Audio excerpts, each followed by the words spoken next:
Hello guys, welcome to the Watchmen Commentary. I'm actually editing this part in. I've actually just finished doing the commentary and I'm editing this at the beginning because I kind of made a dog's breakfast of it.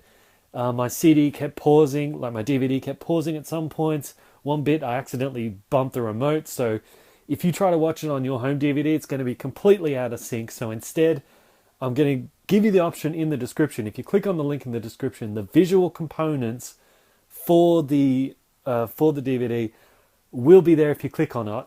Let's just say a friend of the channel has set this particular YouTube channel up. Don't bother subscribing because it's probably going to be deleted soon. But there will be the visual components for it. Just open it on another tab and just click play when I say, like, hit play on your DVD. And that way everything will be synced. You won't need to worry about jumping back and forth in the DVD when I say so, because it'll all just be there for you. So sorry about that, guys, but there's no way I'm going back and re-recording the whole thing.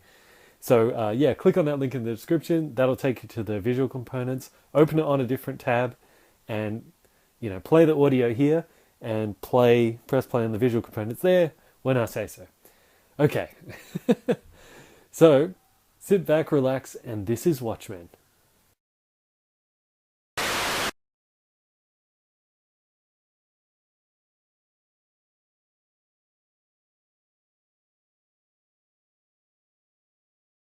So we're ready to do this? Now sit back, relax, and we're going to watch Watchmen together. One of my favorite graphic novels of all time. Okay, get your finger on the play button, and let's play it. 3, 2, 1, go. Okay, Paramount logo, Warner Brothers logo, Legendary logo, and DC logo. A lot of logos.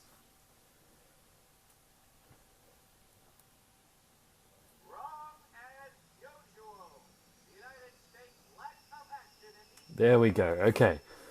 Comedian and his smiling face. Apparently the smiling face badge was put on the comedian just because he looks so grim in so many of the pictures. He looks so gruff and so grim and so dark that they wanted to lighten him up in a little way, in some kind of way, so that people knew he still was a good guy. Because he looks so much like a bad guy, and I suppose he really is a bad guy. That's a running theme, blurring the line between the good and the bad, but we'll get to that. But it's amazing how much that little smiley face has kind of become iconic. Like, people who wear those shirts, or like even wear those badges if they're a bit hipster or whatever, it's kind of like an unknown thing, You can walk around, you see someone else with that badge with a little drop of blood, and you're like, ah, you get it. And they're like, yeah, you get it too. Yeah, and Watchmen. Amazing that this movie was ever made at all, because for so long they've always said it is the unfilmable graphic novel, and I know they say that a lot. They say that with, what do they say that with? Life of Pi. They said it with Cloud Atlas. I'm sure there's other stuff they said it with. Seems to be a guaranteed way to get a movie deal if you write something and you can get people to say that it's the unfilmable novel or comic or whatever. Odds are somebody will try to make it. I first came across this graphic novel. I actually read it because I knew the movie was coming up. And I was really heavily into comics at the time. I was like buying tons and tons of comics. So I thought, well, I want to read this graphic novel because I've heard a lot about it. I want to read it so that when I go see the movie, I can see sort of how it matches up. And it completely exploded my brain and just blasted my brain into a million different parts. This, like, we all know comic books, right? But this graphic novel, completely unlike any other form of storytelling that you could ever come across. Because, oh man, how they sort of combine the speech bubbles and the thought bubbles with the actual pictures that you're seeing here, how some of the speech like flows over even like flashback panels and into like the Black Freighter story. It was completely revolutionary, a completely new way of telling a story, unlike anything. I mean, books as opposed to movies, you can always get inside the mind of the character more, But movies as opposed to books, oh, little 300 shout out there. But movies as opposed to books, you can like communicate things through visuals and you don't need to actually say them. Graphic novel's the best of both. You know, you can communicate through visuals, you can get inside the head of the character, you can have all this, you know, thought bubbles for all the different characters. And it's amazing. The way they combined it all together here, Alan Moore and David Gibson. It is David Gibson or something Gibson. Anyway, Glenn Gibson? Anyway, the way that those two guys worked it together in Watchmen was revolutionary.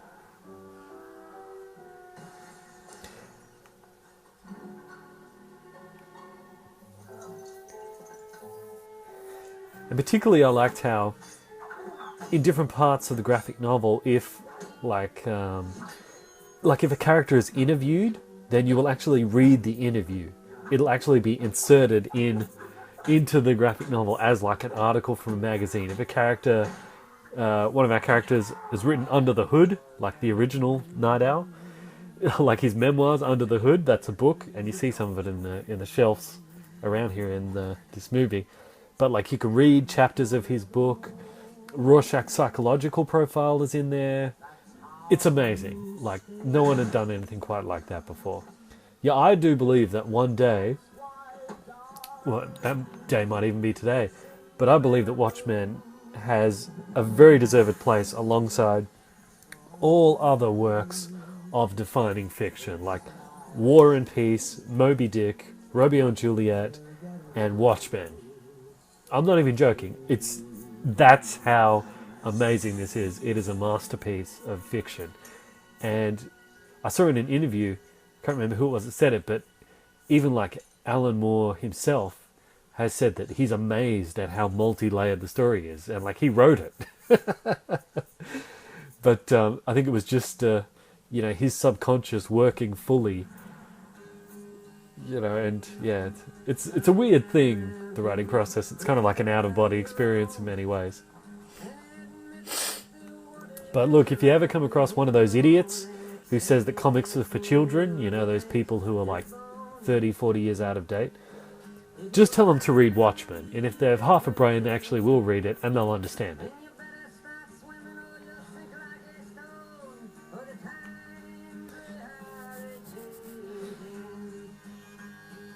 Yeah. Zack Snyder, he's fantastic with his visuals, isn't he? Like the colours and the visuals and the placement of characters, and he loves his slow motion. Yeah.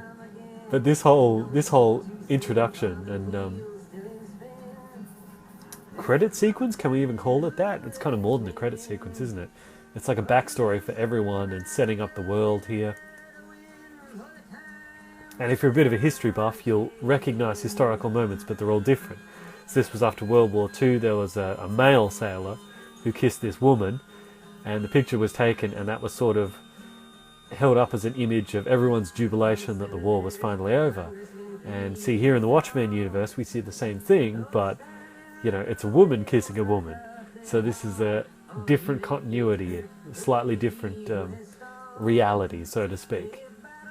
And it is a reality because a lot of this is really based around the premise of if superheroes really did exist, what would it be like? Probably like this. Them getting hauled off to the loony bin. But that's the truthful answer, isn't it? Like, if superheroes really existed, it would be an absolute nightmare. It'd be a nightmare. Nobody would want to live in a world where there were crazy masked vigilantes walking around dishing out their own brand of justice based only off their own point of view and their own personal morals. It's not much fun for anyone.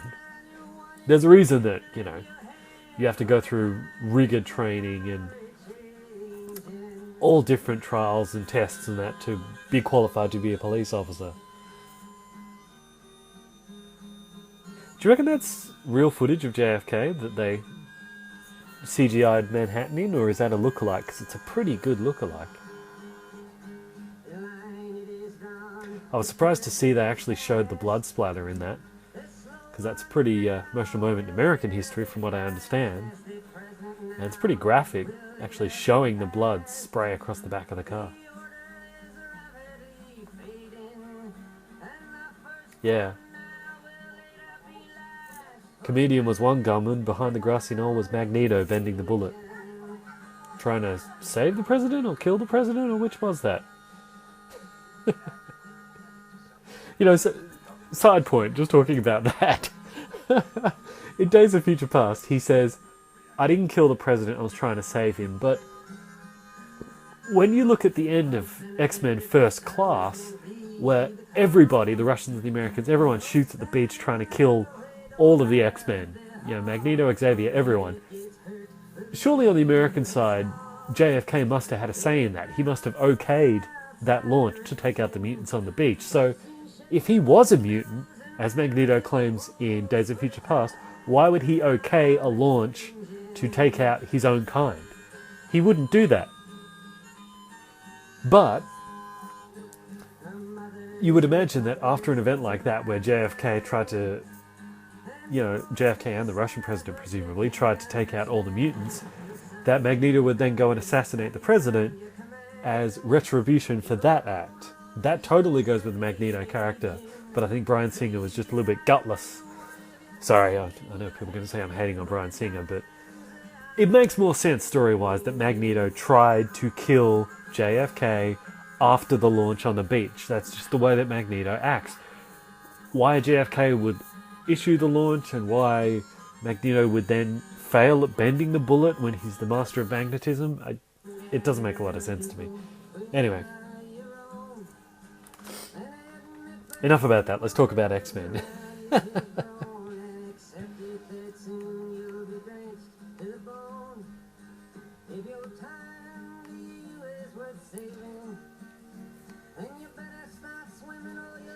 So it is Dave Gibbons is the name, isn't it? Yes. Sorry, I was saying... Oh, damn it, my CD. Ah, man, I knew this was going to happen, but DVD skipped. Ah, man. Look, guys, I'm just going to have to skip ahead, okay? Let's skip ahead. Sorry about this. 1, 2, 3, skip. Ah, sorry about that. I knew it was going to happen. Damn it. Hopefully that won't happen again. Again, a smiley face. A smiley face with a drop of blood. Now, the detective that we see here is a much, much bigger character in the graphic novel. In fact, when you read, the beginning of the graphic novel, you could be forgiven to think that this guy is going to be who we're following throughout the course of the story, but it isn't. He's kind of like the prince in Romeo and Juliet. He's basically there as like a thread that ties together different events. And in the movie, they've been able to remove him to a great degree, and probably justifiably so too. Because you don't really need him as much.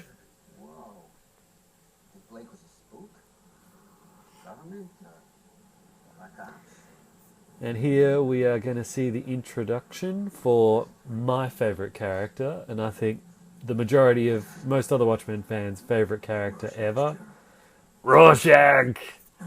Yes, Rorschach! I love you, man. Ugh. This city's afraid of me. I've seen its true face. The streets are extended gutters, and the gutters are full of blood. And when the drains finally scab over, Ugh. all the vermin will drown. The accumulated filth of all their sex and murder will foam up around their waists. He's a nutcase. And all the whores and politicians will look up and shout, "Save us." And I'll whisper. And I'll whisper, "No." Right there, it kind of tells you all about Rorschach. He kind of views himself as the last sane person on the face of the earth. Oh, Rorschach. You know, it's funny because Alan Moore... Oh, hang on. Oh, that line, man. It's so vivid. He says, the city, it screams like an abattoir full of retarded children. Like, what? Like, what? Oh, man. abattoir is where you slaughter animals, and an abattoir full of retarded children screaming. Just, this guy's like unhinged, he really is, but we all love him, you know? Like Alan Moore, he said about Rorschach that, oh, hang on. When he opens the case here, like, this is why you can watch this movie so many times, or read the book so many times, because there's so many little clues that show, that like give away Silk Spectre's family history, and there's many of them here in this scene. The very fact that comedian has, you see pictures, he's sort of been following her life, he's been sort of watching her from afar for a while, not in a creepy kind of way, it's in a different kind of way. There she is, there's a picture of her, see in the corner there. He's got a few of his exploits. And I think there's some more images of her mother. Oh no, that one. Yeah, but see, there's little clues there as to Silk Spectre's family history. But anyway, Alan Moore actually said that when he wrote the character of Rorschach, Rorschach was originally written as a warning as to why we shouldn't have vigilantes, because he thought about it and he was like, if you're going to have like a Batman kind of character, like a revenge-driven vigilante making a one-man war against crime, what kind of person would that be? He'd probably speak very gruffly because he wouldn't talk to people very much, probably wouldn't have a girlfriend, he wouldn't have time for that. He's the kind of guy who would eat baked beans cold out of a can, couldn't be bothered to heat them up. He would probably smell, he wouldn't care too much about his own personal hygiene, etc. Alan Moore has said, when he wrote the character of Rorschach, he says, he wrote him that way because that's how you would have a vigilante. He goes, but he didn't also consider that at the time many comic book readers and many of the readers of his kind of books were people that didn't have a girlfriend, didn't bathe very often, didn't have many friends. He said, so occasionally he'll be walking down the street and someone will walk up to him and say, I am Rorschach. That is my story. And he'll be like, I'm backing away. I'm slowly backing away. Don't make eye contact. But come on, I mean, I think every nerd has little Rorschach inside them. I love Rorschach. I remember when I read the graphic novel, The Poet Where He's Caught, I was really upset. I was like, no, Rorschach, get away. Yeah. I think this is Patrick Stewart who's playing the young Night Owl here. I might have the actor's name wrong, but yeah, the way he plays Night Owl here, he's so much more likable than he is in the graphic novel. In the graphic novel, he's a little bit more of a bitch, sorry to say. Like, I mean, he is kind of like that in this, you know, the way he's chasing around Silk Spectre and he's kind of like, oh, notice me. And that's fine, but you'll see particularly towards the very last few scenes, and I'll point them out when we get to them. But I was talking over it, but earlier there was a bit where the older Night Owl said to him about Nixon, I think it was. He said, to think I voted for that prick five times. Now, correct me if I'm wrong, my American cousins, but I thought that in America, presidents could only run for 2 terms, so that would be 2 elections maximum.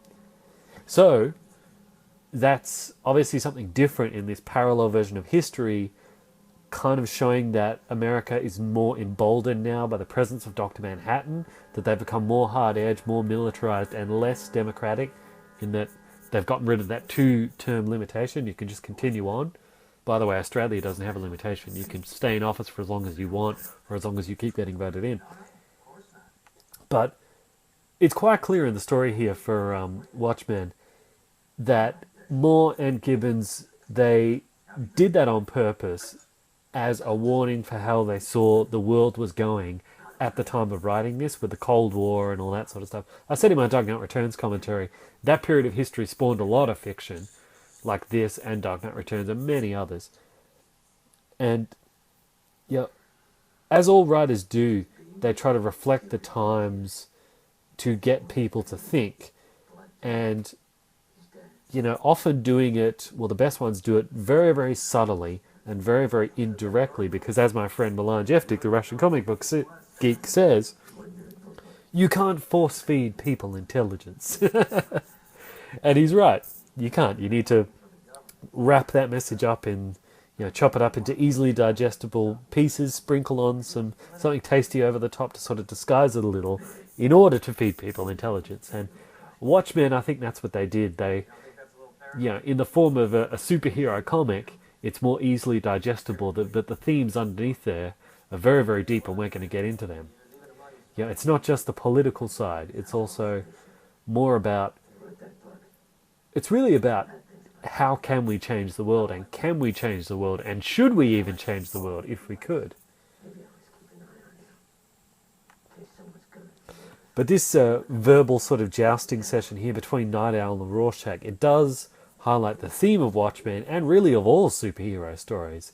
That being, or one of the themes of Watchmen and all superhero stories, that being, who is the real personality in the superhero? Is it the vigilante, or is it the person under the costume? For Rorschach, his vigilante side, that is the true identity. He even calls his mask his face, his real face. That's who he really is, and he is totally consumed by that side of his psyche. Night Owl is not quite sure. That's why he says, you know, I'm not the one hiding behind a mask, and Rorschach says, no, you're hiding in plain sight. Because to Rorschach, Night Owl is hiding his true face. He's hiding his true identity behind pretending to be a normal citizen. Came here often when we were partners. That was a great time, huh, Rorschach? What happened? Here, listen to this bit here.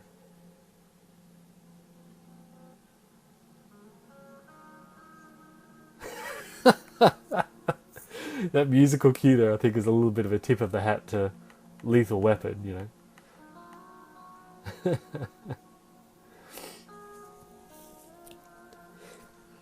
Now, as I said before, Alan Moore wanted all the different Watchmen.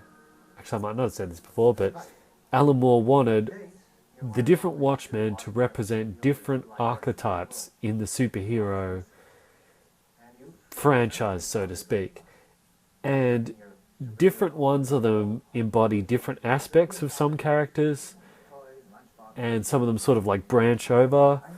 Like, obviously you would say that Manhattan is the Superman, Captain Atom type of hero, that if you had that much power, there would be a disconnect between you and normal people, because you would find it really hard to relate to anyone, and there'd be a mental distancing and isolation, and we really see that in Dr. Manhattan here.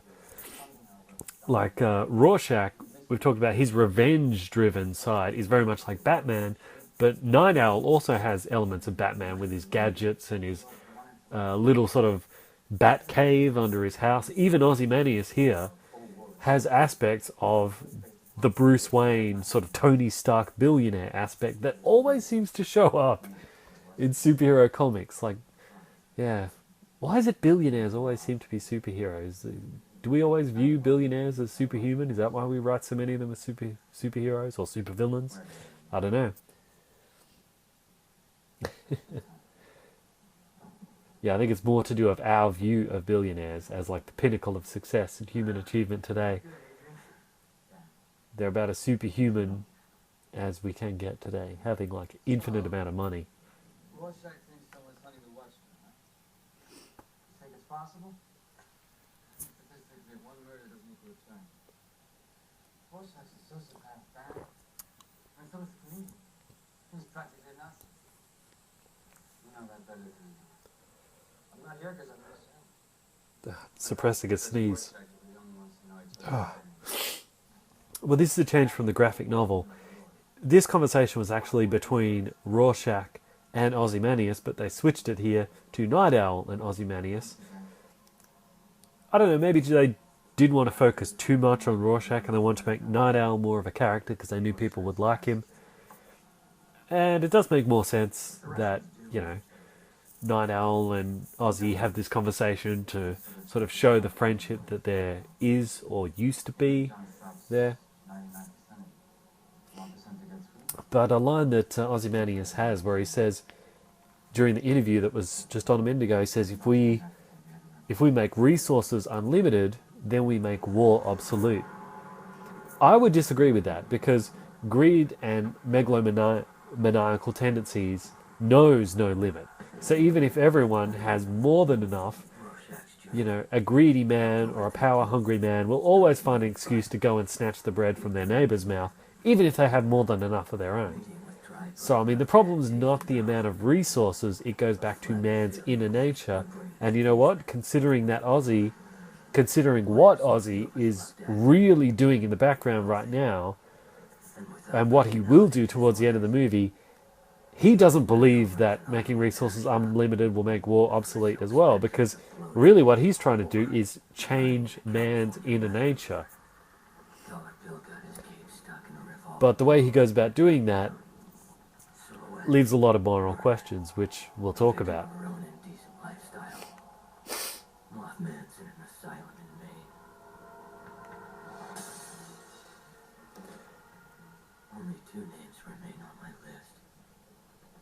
And here comes the big blue.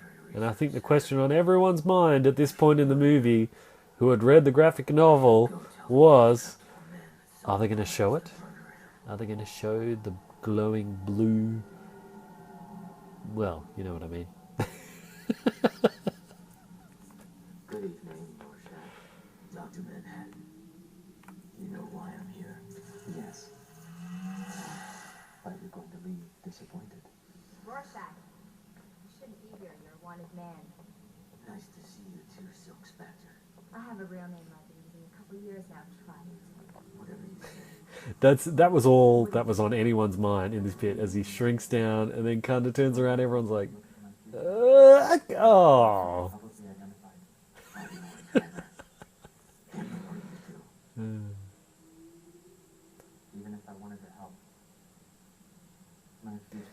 One thing that I don't like about how they did Dr. Manhattan in this movie is the way that he speaks, because in the comics he often switches he often switches between speaking in the past, present and future sense about stuff that's happening right now.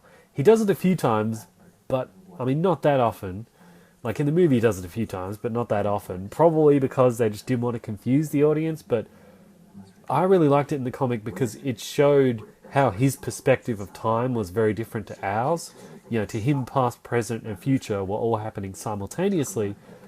So whether he's speaking in the present tense or the past tense or the future tense will depend on mentally where he is in the timeline. Whether he's in the future looking back on this current moment, or whether he's in the past looking forward to this current moment. Excuse me.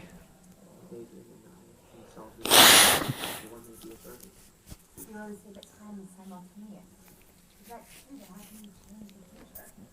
If only you could perceive time. Oh dear. As I do. Please let me show you. Oh man. Sorry, I'm fighting back another cold. I have so many colds.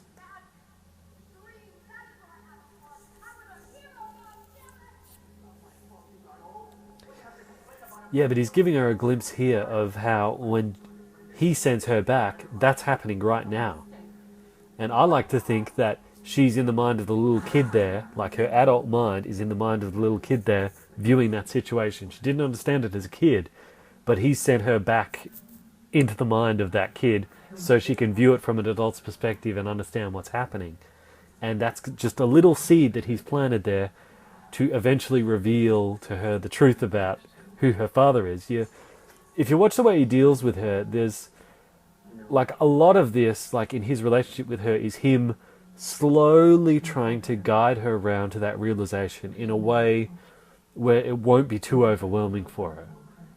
So like deep down he does care about her. He's trying really hard to help her over this issue, and he's doing it the best way he can, just little by little, little by little. That's like the first seed he's planted right there.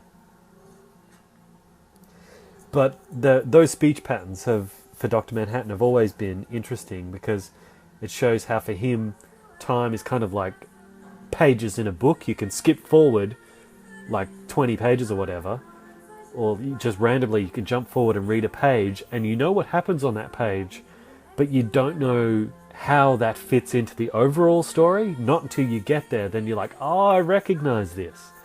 So it's a good way of demonstrating that someone who has the ability to see the whole spectrum of time still has limitations, because he can't see it all at once. He can jump forward and back, but he doesn't know how it slots in.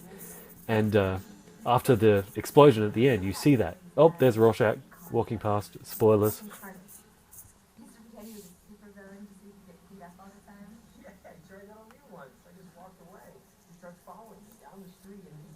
Daylight, yelling, "Punish me! Punish me!" Saying no. Yeah, this guy that they're talking about, Captain Carnage, who liked to get beaten up. In the graphic novel, Silk Spectre has an extra line where she says that she saw him like busting in the windows of like a jewelry store, and she goes up and she starts like punching him, and then she's thinking like, why is he breathing so strange? Is he having a heart attack? Then she looks down and goes, oh, okay. Oh, man. I said like that. No one else would. Yeah, but do you remember my costume? All that tight latex? I mean, it was awful. Yeah. A lot of people point to the Silk Spectre actress here as an example as to why Zack Snyder's good with female characters, like with Feora, and a lot of people, mentioned Silk Spectre when Wonder Woman was announced. So like, Zack Snyder's good with chicks, and I think he is overall at like creating strong chicks. I don't know, this particular Silk Spectre, there's something about the way she plays it that I'm not entirely sold on. But I don't know what to think. I don't know what it is. She's just like, Quantum mechanics, reality. she seems a little too 21st century. You know what I mean? It's like everything else around here has like the 80s Cold War style, but she seems like a 21st century gal, acting and reacting in that way, and it's hard to describe. It just seems a bit out of place.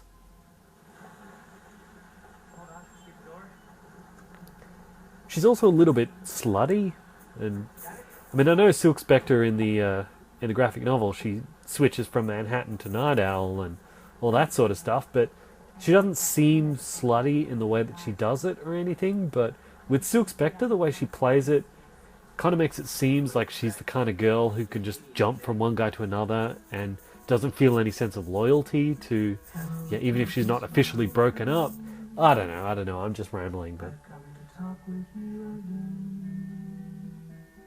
Because a vision softly creeping left its seeds while I was sleeping, and the vision. here we get a bit of glimpse in the movie of how the Watchmen graphic novel could jump around, because we've got three different people standing around the grave of the comedian, and then we jump into the memories of each one to get a bit of an idea about what kind of person this guy was. Because at this point in the story, we don't really know anything about him other than he got thrown out a window.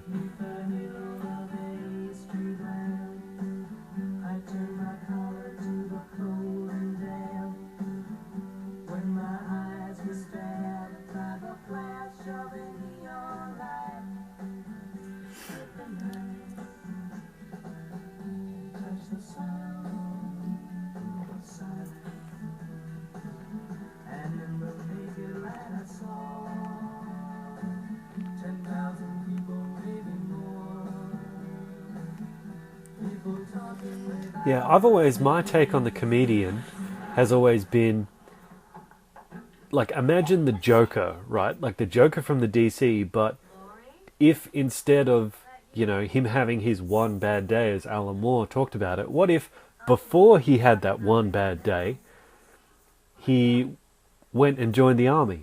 So he never had that bad day. Instead, he went and joined the military. I think he would turn out exactly like the comedian here. He's still kind of got that warped, kind of cynical view of the world, but he's technically on the side of good, even though he's a totally horrible character. That's how I think a comedian, at least. Perfectionist? Sure, they're very valuable, I can too. Mother, this is gross. I think it's kind of flattering. Why do you always call me mother when you're mad? I know why you're here. Still reading, you know.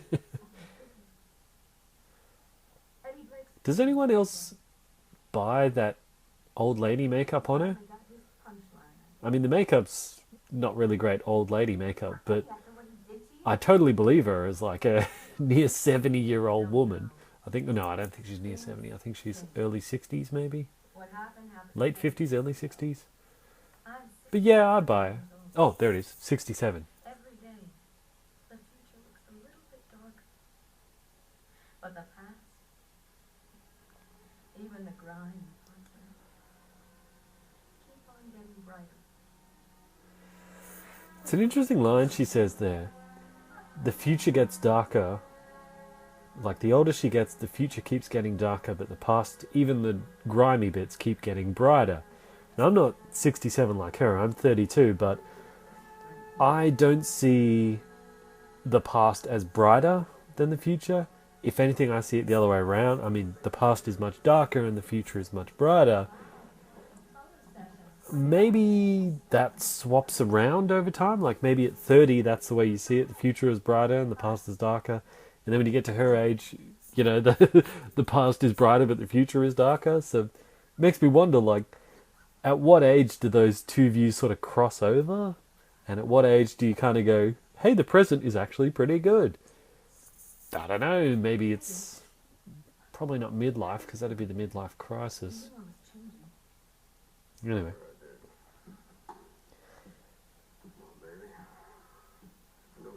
Now, many elements of the movie here are much more violent than in the graphic novel. It was surprising to what extent Zack Snyder took the violence in the movie.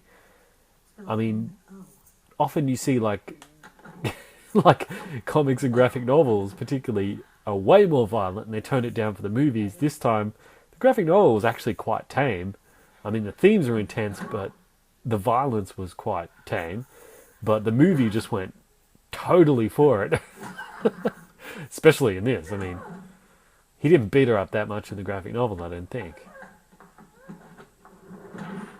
I think he just hit her once and then threw her into the table.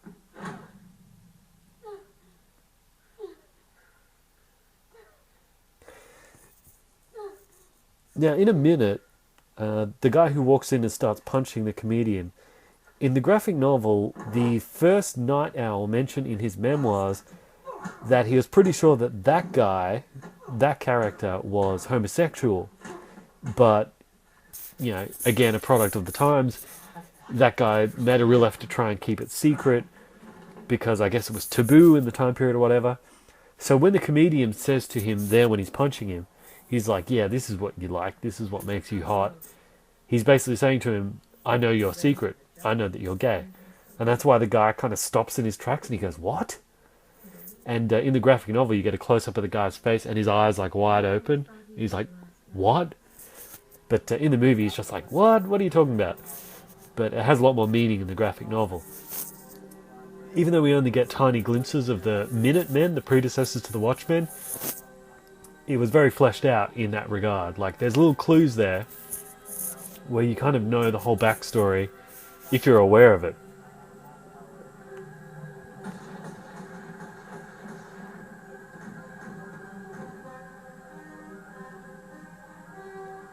I guess that's why this story was considered unfilmable, because it's told in so many different mediums, flashbacks, you know, additional material in the comics. It gives you all this background information.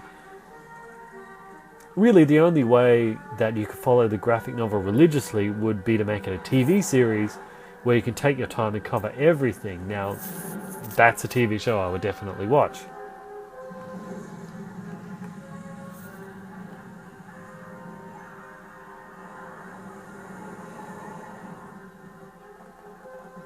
One thing about the comedian, he's a psychopath, no doubt, but he is absolutely spot on with his judgment of people. I mean, he's almost completely devoid of any morality, almost. So, Dr. Manhattan, like when he's standing over the grave, this is the bit that he remembers. He remembers Comedian for his willingness to accept the reality of mankind, no matter how ugly it might be. Which is basically that humanity is a cannibal feeding on itself. That's how Comedian viewed the world. And that morality and right and wrong, Comedian viewed it as all just fairy tales. Or at least, that's how Dr. Manhattan viewed him. His moralities, or his view of the lack of moralities.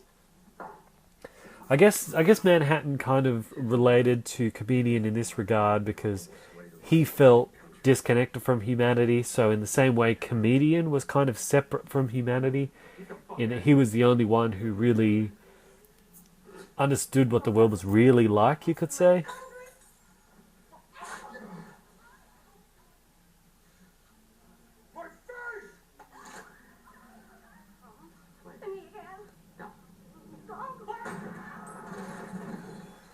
Again, in the graphic novel, Manhattan's nowhere near as desperate to save that woman's life.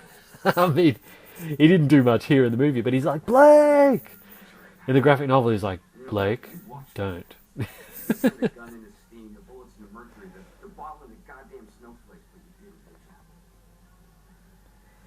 But when Manhattan eventually does find his empathy about humanity later, he will realize that the Comedian was wrong. Humanity isn't just, a wrecked, wounded animal. It also does have the capacity for much, much more and is worth saving, which is kind of the revelation that Manhattan has.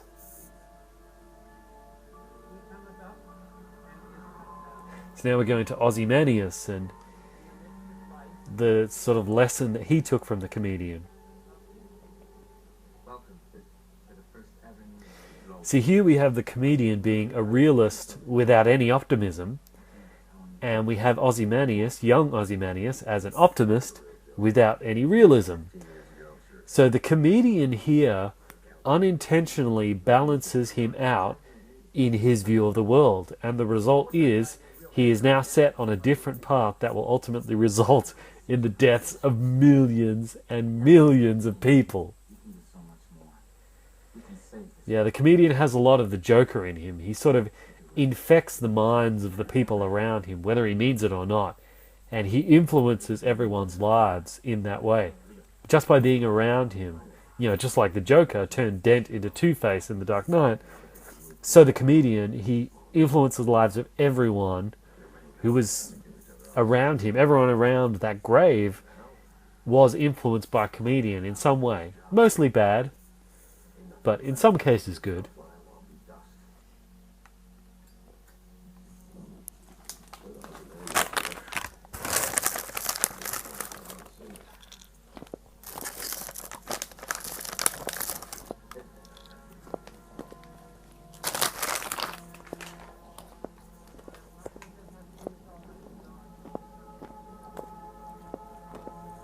Sorry, I'm just reading.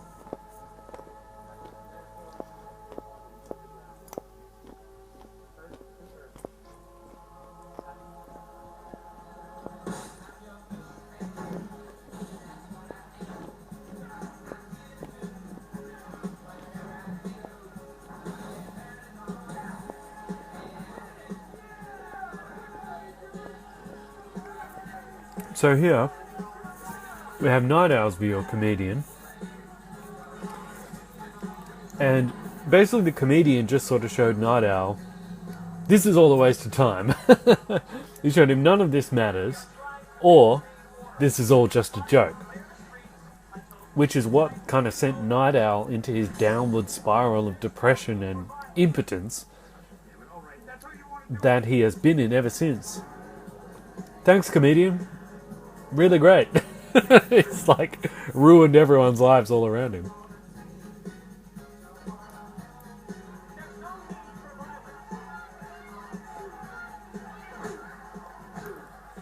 He's beating women. Loves beating women.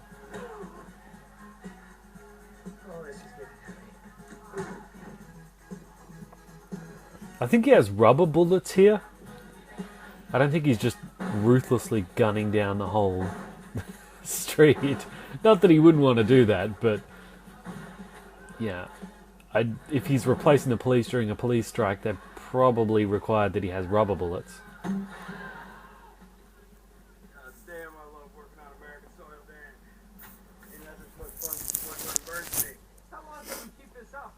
You know, speaking about the Killing Joke, I mentioned it earlier. In that, Joker is out to prove a point that just one bad day can push anyone over the edge and turn anyone into a lunatic like him, basically.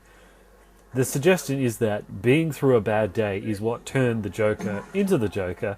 But here's my question. What if, like I said earlier, before that bad day came, Joker went and joined the army?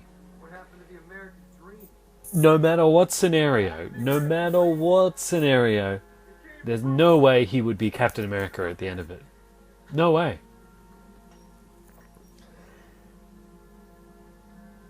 It just kind of goes to show, like, our fate is always more in our stars, well, not in our genetics more than in our stars. It's in us. You know, the Joker would have always been the Joker. He might have taken on a different form, but he would have always been the Joker. You know, we always mold our own destiny, you know. And I think the comedian would have always been the comedian, regardless of whatever happened in his life. Rorschach would have found a way to always be Rorschach.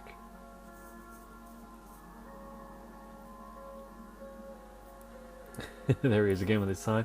See the truck goes past with the pyramid symbol? There's lots of that.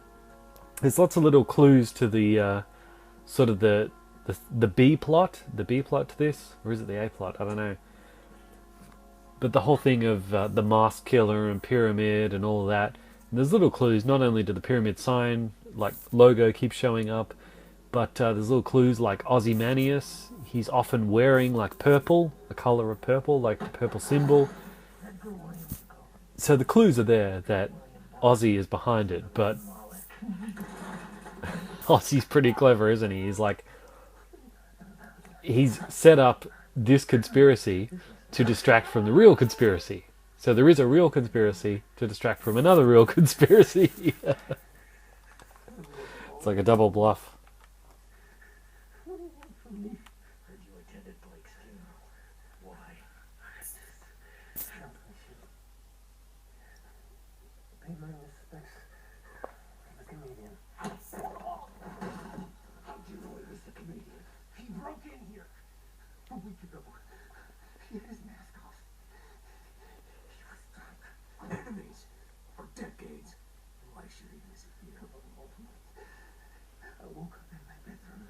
And there he was.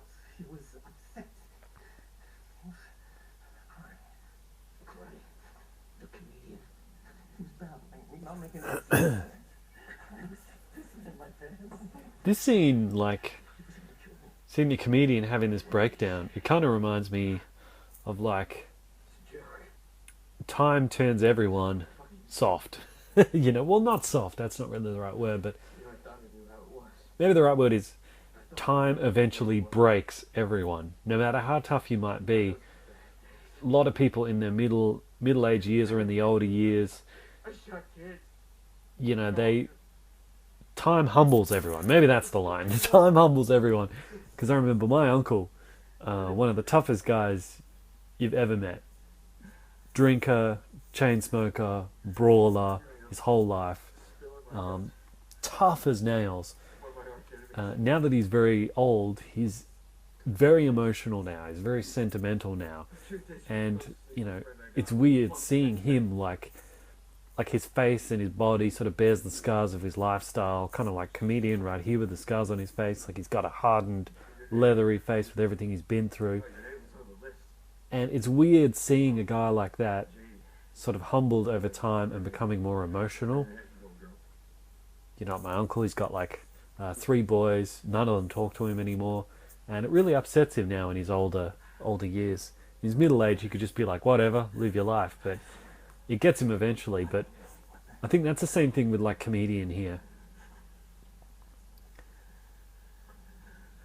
Eventually everyone is humbled by time and everyone faces their past.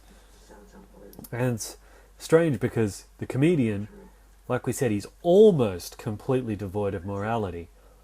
But once you know what Ozymandias is planning, you know that comedian had discovered what he was planning. And even by comedian standard, he was like, I could never do anything like that. You know, with all the horrible things he's done, he's like, I could never do anything like that. Which is why, of course, Ozzy had to go and kill him, because he's worried he might spill the beans or whatever. But he's a very interesting character comedian, I think. Him and Rorschach have a lot in common.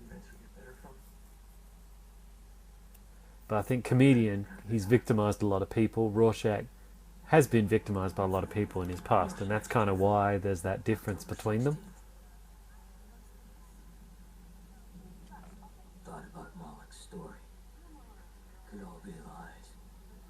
A revenge scheme planned during his years behind bars.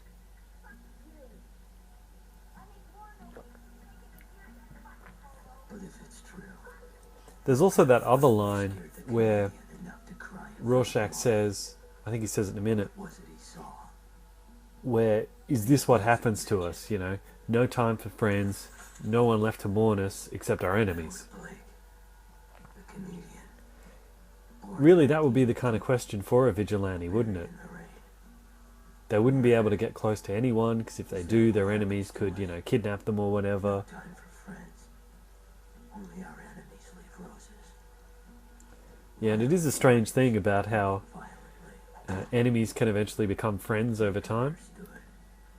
Humans are sad. Because even though they hate each other, No matter how much they sort of share the fight. It's a weird thing. Blake saw society's true face. Chose to be a parody of it. A joke. I heard a joke once. Man goes to doctor. Says he's depressed. Life seems harsh and cruel. Says he feels all alone in a threatening world. Doctor says treatment is simple. The great clown. There's a good touch how the tear turns into that blood drop. Go see him. That should pick you up. Man bursts into tears. But doctor, he says, I am Pagliacci. I am Good Pagliacci. joke. Everybody laughed. That kind of mirrors the Black Freighter story, where he's like, go to Pagliacci to be cheered up, and he's like, I am Pagliacci. It's kind of like with vigilantes, go to the vigilantes to stop crime. You know, stop the villains, I eventually become a villain. That's what the Black Freighter story is about, really. A guy who's like so obsessed with getting home to protect his family from, you know, maniacs, that he, along that journey, becomes the maniac and ends up killing his family.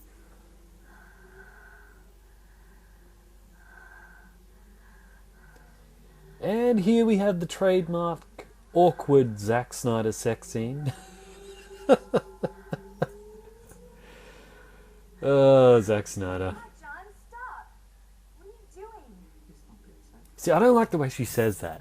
You know, it's like in the graphic novel, again, you know, when she sort of looks and sees that he's split into like multiple versions of himself, she doesn't say it in the nagging kind of way, stop, what are you doing? She's like freaked out by it. She's like, whoa, stop, just go back to being one person again. We were just trying. But, you know, the delivery here is completely different, and I don't like it. In here while we're in bed together? See, and again, here she seems naggy. She doesn't seem like she's a woman who's at her wit's end. What? Tell me which one of you was giving me a pity fuck? I don't think she says that either in the graphic novel, but... See, she's very 21st century. But Silk Spectre wasn't, you know, she had a whole different energy to her in the graphic novel. If you think there's a problem with my attitude, I am prepared to discuss it. You know, everything in this world fits together except me. What am I to do? Another puzzle to be solved. Have your men stand back. I'm teleporting the reactor to Karnak now. You're my only remaining link to the world.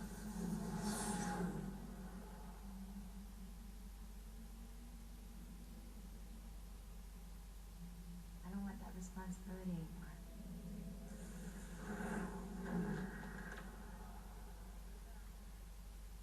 He's all yours.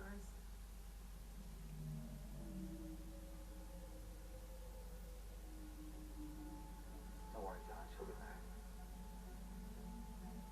No, she won't. See, that would have been a great opportunity for him to speak in past tense.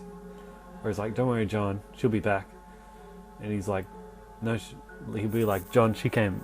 I can't talk.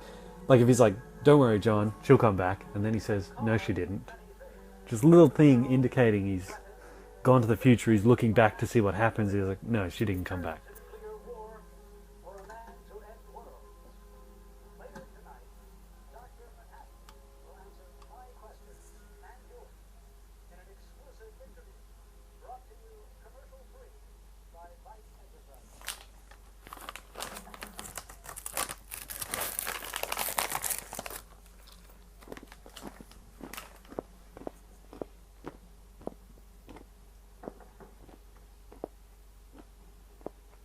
Who is it?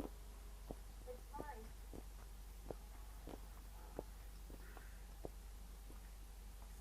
I love the way he does that. Sorry,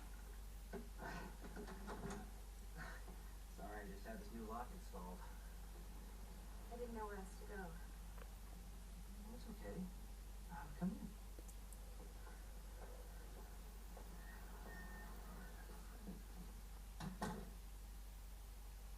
What's wrong? This whole speech she sort of gives here about, like, you know, her relationship with John and how I don't know what John is and all that. No, sorry, I'm sorry to keep having a go at this actress, but I don't know whether it might not be her delivery. It might be one of those cases where reading it in the graphic novel makes a lot more sense than, or it just seems easier than hearing it actually read out loud. When he looks at things now, it's like he doesn't remember what they are.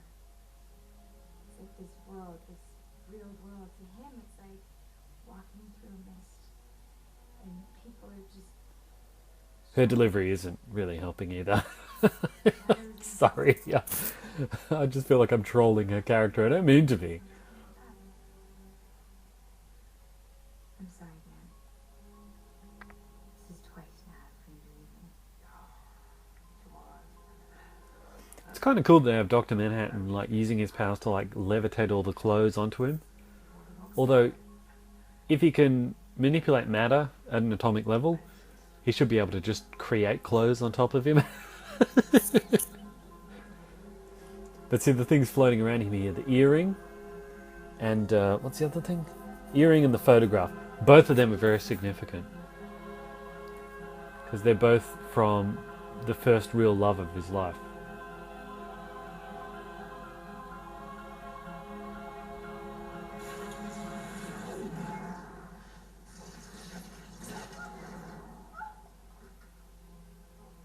Dr. Manhattan arrives. No one thinks to tell me. He just... You know what? I'm making up that blue is too light for television. Is that dark enough? Yeah, that's dark enough. The newsstand!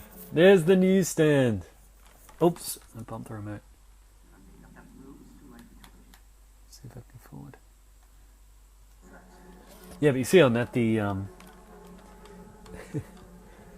you see on the newsstand there's, like, could you see the guy sitting there reading the Black Freighter comic? I'm not sure. Here are the top knots. Let's call them the mutants of the Watchmen world. Just play it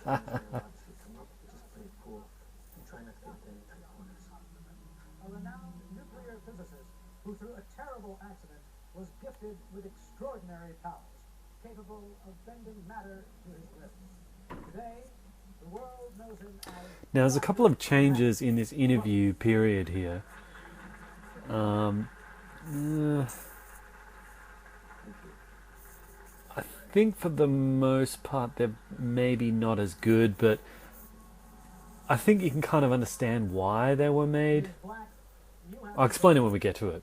Dr. Manhattan, as you know, the Doomsday Clock is a symbolic clock face analogizing humankind's proximity to extinction. midnight representing the threat of nuclear war. As of now, it stands at 4 minutes to midnight. Would you agree that we're that close to annihilation? My father was a watchmaker. He abandoned it when Einstein discovered that time is relative. I would only Yeah, the fact that he's a watchmaker, his father was a watchmaker, has a lot more significance in the graphic novel. In fact, So you're saying there is no danger? the whole idea of like a doomsday clock, time running out, and watches everywhere, oh god, there's so much blood. And like they're called watchmen. He's a watchmaker. There's the doomsday clock. The object that he builds on Mars, the flying machine, is like a big watch thing. There's all these references, whether they're just coincidental or whether they're trying to signify like time running out for humanity. Anyone's guess. We were both physicists together at the Flight's research base. He died of cancer. He was a good man. How about Edgar Jacobi, also known as the supervillain Moa? Ooh. You encountered him several times in the 60s. Battles, conflicts. Did you know that he has cancer as well? I wasn't told. And what about General Anthony Randolph? He was your handler when you first started working for the government. Cancer. You're suggesting I was the cause. From where I'm standing, it's starting to look pretty conclusive. Ooh. In this case, it's irrelevant. Yeah. Live human body brutal. and deceased human body have the same number of particles. Structurally, there's no difference.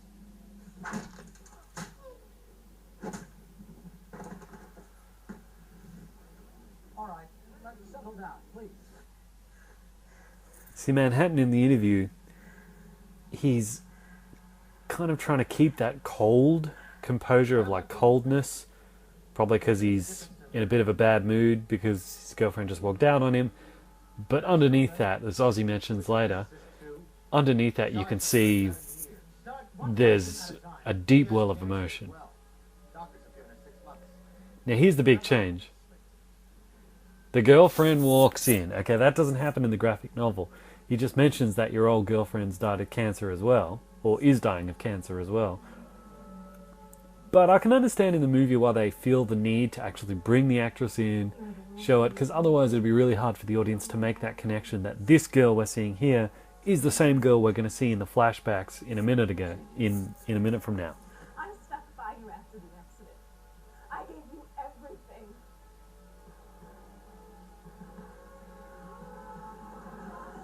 But I don't think the real Jeannie Slater would have done this. Even if she did get cancer from Dr. Manhattan, I don't think she would confront him on national television to try to make him look bad in front of everyone.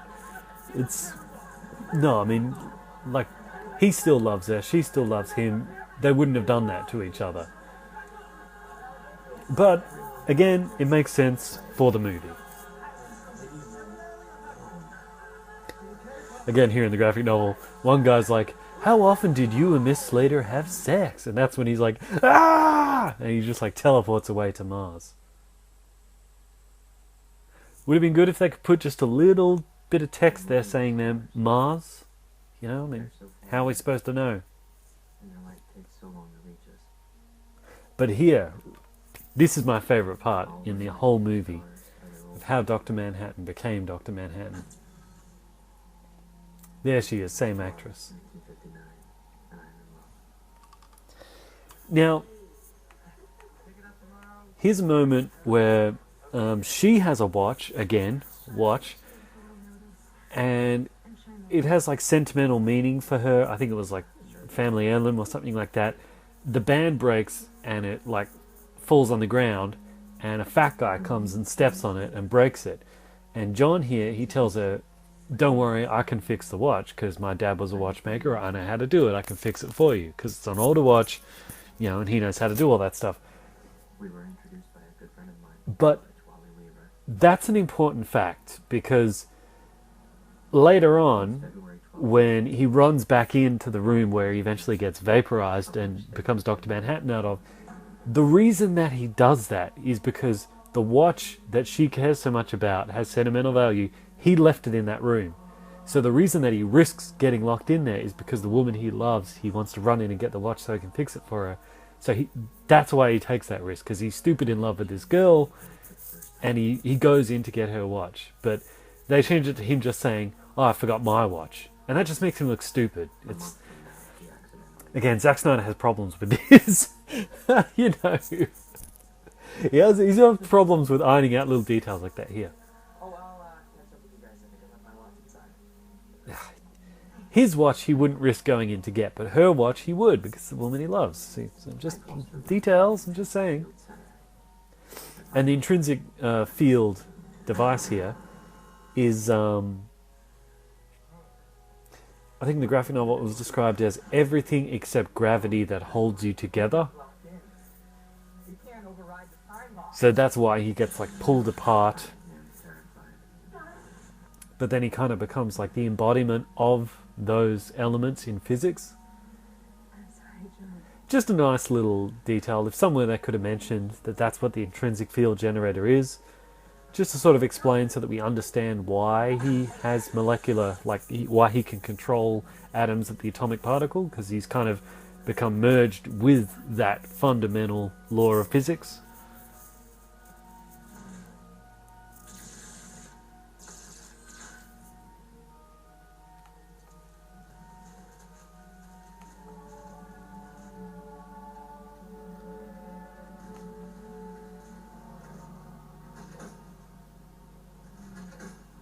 It is May 12th, 1950. Again, like the doomsday clock. Get more of a glimpse of Dr. Manhattan's shifting view of time, that it's all simultaneous. As she passes me the cold, perspiring glass, our fingers touch.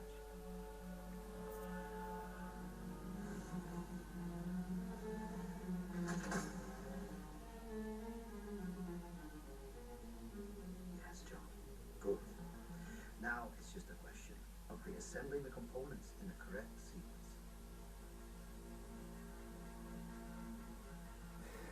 I feel fear. Okay, now let's get really deep into things here.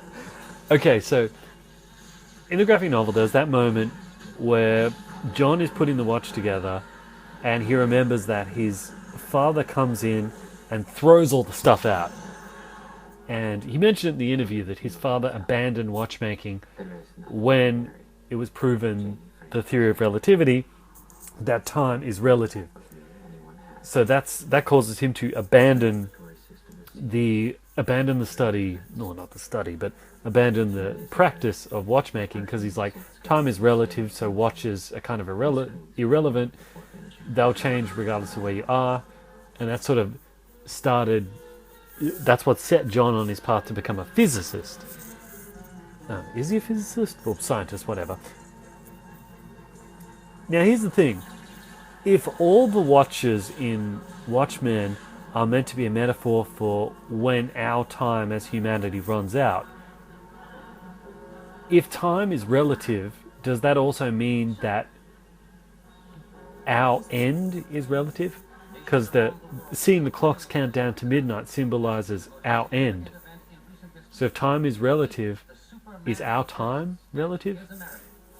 Could be, because it kind of links in with what happens at the end. It seems we're facing nuclear extinction, but then we get an extension on our timeline. So it's relative. Survival is relative. Time is relative. Mankind is relative, depending on our choices. Manhattan, he picks that symbol because he says, like the PR people kind of selected a symbol for him, but he's like, no, if I'm gonna have a symbol, it would be one that I respect. So he's got the single proton moving around the neuron. I think that's what it is, yeah. in January 19. Or is it the neuron around the proton? Either way. President Nixon asks me to intervene in Vietnam.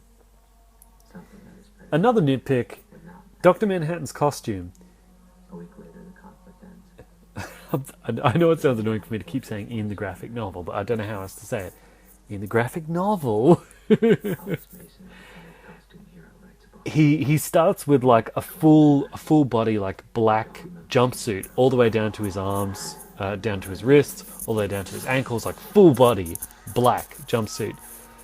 But as we're progressing along this account here in the graphic novel, we're seeing as time goes on, like in the shot right here, you're going to see right there, that suit has now gone to like sort of a tank top and shorts. And then next time you see him, there's no tank top and it's just shorts. Then next time you see him, there's no shorts, he's wearing a G-string. Then the next time you see him, he's completely naked. And like, that was there to symbolize his steadily distancing himself from the norms of humanity. Like, generally, in normal human society, it's not acceptable to walk around completely naked. So that's why he starts out being fully clothed. But he's eventually walking around naked because he no longer conforms to the norms of humanity. He doesn't view himself as human anymore. So it's like a cool external representation of what's happening inside him. And I always will. As I lie to her, it is September 4th, 1970. I am in a room full of people. But you can kind of see also the loneliness that would be evident with someone like this, is because he doesn't age. It's part of what he talks about. So he's going to outlive everyone that he cares about. She plants a smaller, gentler. Further reason as to why he emotionally distances himself more and more from people. Janie accuses me of chasing jailbait. But it doesn't mean that deep down he still doesn't care. I mean, It's because she's getting older. this ring, this earring that she throws at him, She's aging more. like we saw in the interview, that and the picture, the first picture that he had where it was him and her together, and this earring that she throws at him, Well, I understand. he's kept those. Why would he keep them if he didn't care? Part of him still cares. Maybe he doesn't think he still cares, but he does. These people, I'm tired of being caught in the tangle of their lives.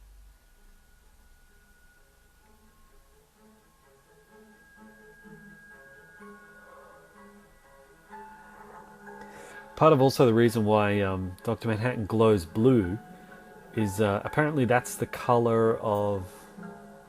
What was the word for it? I don't know, there's some scientific reason for why he's blue. But the reason he has that glow is he is everything but gravity that holds us together. Which means there is no gravity in his body holding him together. So he's always got to consciously keep himself in a single form. So the glow is, atoms and stuff leaking out of him. Always has been. And that's why his complexion does kind of change as he gets angry. Like when he says, "I said, leave me alone!" He changes his complexion again. Because he's like losing concentration. See, he would have been a good chance to have this guy say, Dr. Manhattan's gone, he's on Mars. Just so we understand that... Come on, Zack Snyder. Folks, they knew about them now. How soon can we be ready for a preemptive strike? 2 days. We have a 54% chance of wiping out the entire USSR before they get their missiles airborne. Assuming conservative projections of how many Soviet warheads we destroyed beforehand. That Nixon nose. Man. Oh, man. That nose is massive. I wonder if they actually... Do you think they perhaps do that on purpose? Like, hey, if we're going to have a Nixon, let's just see how massive we can make his nose without it being completely ridiculous. Oh, dear, oh, dear. Mr. President, what would you like?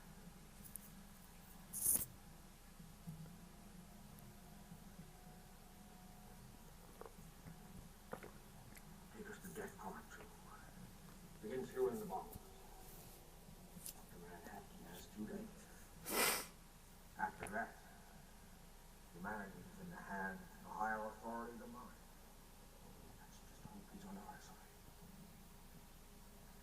Without Dr. Manhattan... Again, Ozzy wearing purple. Well, dark purple.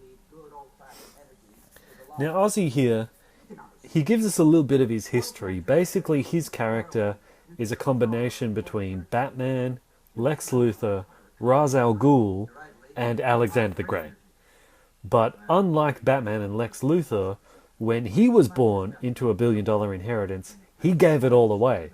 And he started over again from scratch because he wanted to build his fortune off his own back And he did it.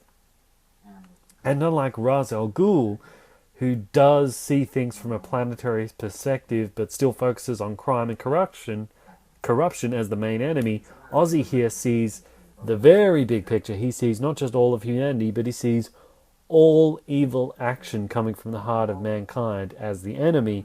So he wants to combat that, as he describes here. Conquest of not of men, but of the evils that beset them. Anyone living, that is. The only person with whom I felt in kinship died 300 years before the birth of Christ. Alexander. And you might think, like, who does this guy think he is? Jesus or something? You know, he actually probably does think he's Jesus. Yeah, but he also talks of how, like, Alexander the Great's vision of a united world inspired him. And that's actually a big clue as to what Ozzy is trying to achieve, and arguably does achieve by the end of the film. Yeah, Alexander's united world was one world, one government, no borders, roads connecting everything, and Greek being the international language. And that's exactly what would have happened if Alexander the Great had not died of fever and had made it back to Greece. That was his plan. Once he'd conquered all of the known world, remove all borders, one language, Greek for everyone, one government ruling everything, and roads connecting everything. You can travel from one country to another without restriction. That would have been amazing. That would have changed the world even more than the Greek Empire already did.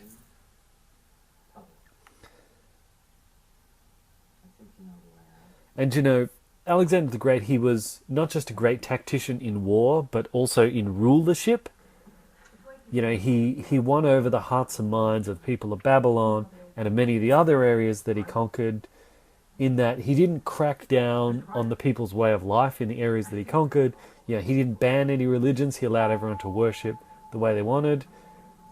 Yeah, he didn't kill the families of former rulers. He even took wives from some of the native people, and he won those people over. So on the one hand, you have this idea of leadership that is an enlightened leadership punctuated by tolerance and respect for different cultures, but on the other hand, it's built off a foundation of brutality, because the only reason that Alexander the Great could spend so many years fighting out in Babylon without someone trying to steal the throne off him back in Greece was because before he left Greece, there was a certain city-state that did rebel against him, and he went and he put the rebellion down with so much brutality and such ferocity, with genocide, that nobody else in Greece ever dared to challenge his authority while he was away. So Alexander's empire was a utopia built on the foundation of genocide, and that is exactly what Ozymandias is trying to create here. A utopia built on a foundation of genocide. But he wants to surpass Alexander. Alexander genocided one city to conquer the known world. Ozzy wants to genocide many cities in this movie to conquer the whole world. As he said, I needed to match Alexander's accomplishments. That's how he describes it. So the whole pyramid thing here, Ozzy created it just to keep everyone busy so that they wouldn't uncover what he really intended to do. And it's also kept all of us distracted. This whole time we've been thinking someone wants to pick off costume hero like Rorschach says, but really it's just smoke. Ozzy only wanted to remove Manhattan. Other than that, he didn't want to kill any of the old Watchmen. Yeah, he didn't. He did have to kill Comedian though, because he found out about it. But he wasn't hunting masked heroes. That was just to keep all the Watchmen busy while he's doing his real plan. Does Manhattan even have a heart to break? I know I was talking about Alexander the Great over it, but in the bit where Ozymandias, the gunman, comes out and takes a shot at him, he did actually hire that guy to kill him without the guy knowing the person that Ozzy hired him himself. So that guy was not in on it that Ozzy was the one who hired him to kill Ozzy. So he really was trying to kill him. So it sort of speaks to the level of skill that Ozymandias had, that he can just hire an assassin to take himself out, and he doesn't feel the need to let the assassin in on the secret that this is just staged, because he's so confident that he could dodge the bullets and take the guy out that he doesn't even need to tell the guy, you know. But still, when he puts the poison capsule in his mouth, or like when he says he's fishing the poison capsule out, would have been nice if they telegraphed that a little more, that he's like, stop, he's got a poison capsule, don't bite down. But he just kind of goes right for it, and again, details. When you are. Alright, Rorschach. Let's do this. Yeah, when I read this, I was pretty sure that Rorschach would get away. I never expected him to get captured. And I was so upset when he was captured.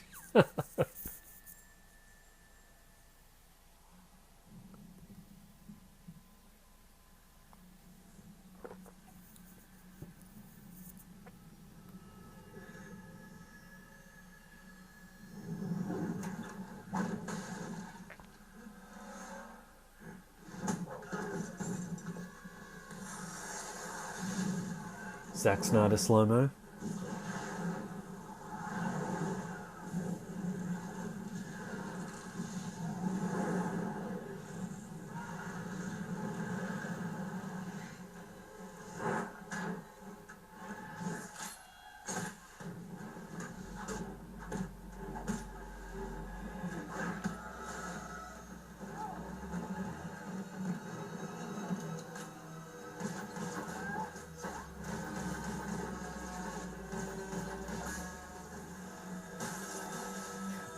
One of the things that's mentioned here is when the cops grab him, they say, this guy's wearing lifts. So Rorschach was, he's like not a huge tall guy, so he's like putting lifts in his shoes to make himself seem taller.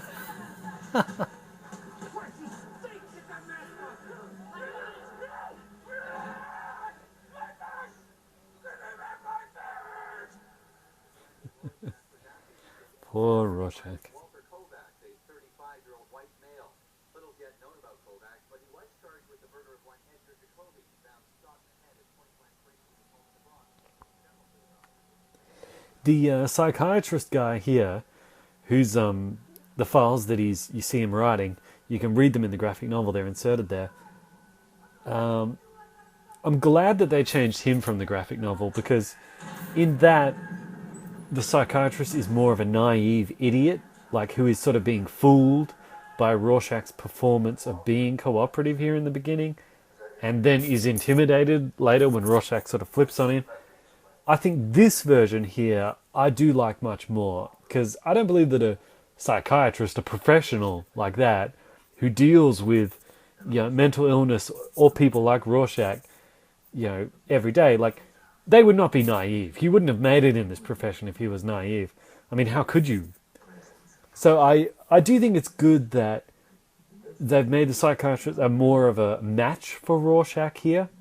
That Rorschach's being all mysterious and everything, but this guy's job is in dealing with these kind of people all day long. So I think it's much better that this doc is more smart and knows that Rorschach is just talking nonsense when he's like pretty flowers and all that stuff. Plus, in the graphic novel, it frames it more as Rorschach schooling this guy on reality, when in reality, Rorschach is the one that has a major psychological issues. So, I mean, he shouldn't be schooling people on reality any more than comedians should be.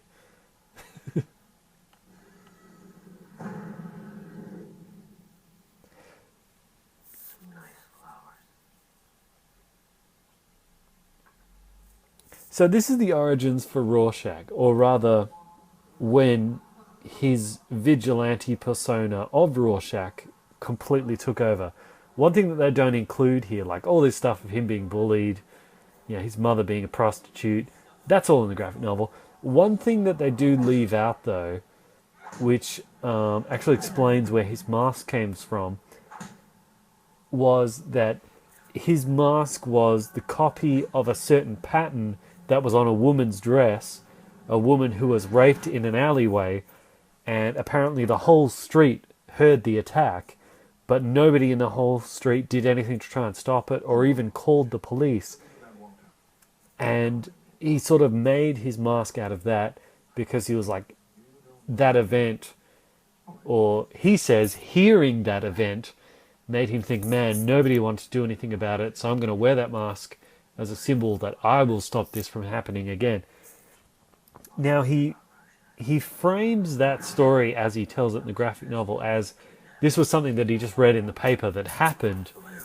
But I can't help but think, was Rorschach actually there? Was Rorschach one of the people that was in the alleyway that heard this girl being raped but didn't do anything about it? Because how else could he, first of all, how else could he even know what the pattern on the dress is? You know, unless he saw this girl wearing the dress. I mean, see, they got patterns on a curtain there in this scene. They're kind of suggesting that. But if he wasn't there in the alley, if he wasn't there, and if he didn't actually hear the rape, and if he didn't actually have that guilt of, I didn't do anything to stop it when I could have, then why else would that event have had such an effect on him to inspire him to become a vigilante if he wasn't even there?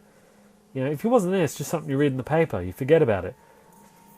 I mean, I believe that he was one of the people in the alleyway that heard that, and that was when he started being a vigilante, whereas this event here, where he was trying to find this girl that was kidnapped, that was the event where his vigilante persona totally took over his psyche, and he knew there was no coming back from that.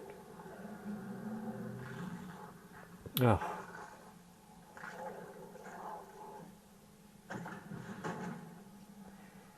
But the the thinking that maybe he was one of the people that lived in the alley and heard the attack, that could also kind of explain why he disowned his identity as Walter Kovacs. Because Walter Kovacs was one of the people who didn't do anything to stop that crime, but Rorschach does stop things like that. So that's why I think that's why he doesn't even like being called Walter Kovacs.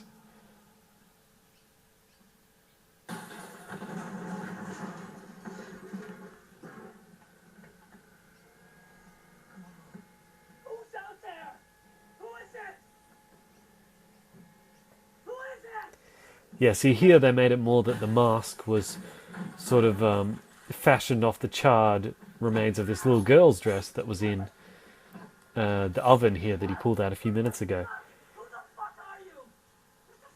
Although that doesn't work because he's already wearing the mask, so I don't know.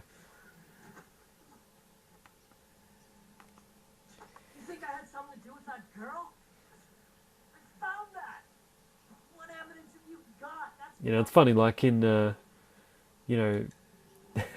it's like in Inglourious Bastards, there's the Nazi hunting Jew group called the Bastards, and most people agree, like, most people kind of have no problem with, fictional characters slaughtering Nazis because they're Nazis, and it's kind of a similar thing here. It's like, nobody has any sympathy for pedophiles or child murderers in any capacity.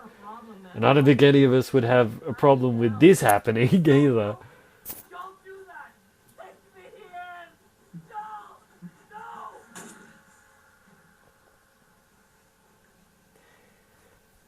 Men get arrested. Boss get put down. See, here he just straight up, chops his head open. Whereas in the graphic novel, he actually handcuffs him to a pipe, gives him a saw, and then gives him the same saw that he cut up the girl with, and then he sets the house on fire so the guy can either cut through his own hand or burn to death. And he doesn't make it out of the house, so he burns to death, and good riddance to him. But it's much more satisfying seeing him getting his head actually split open.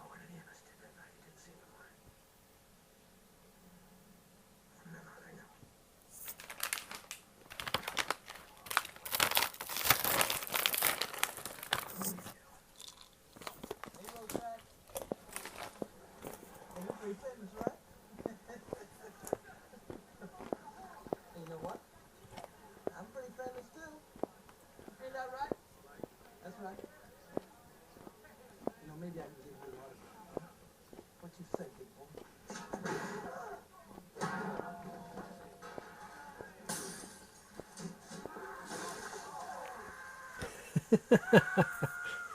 Go Rorschach, yeah.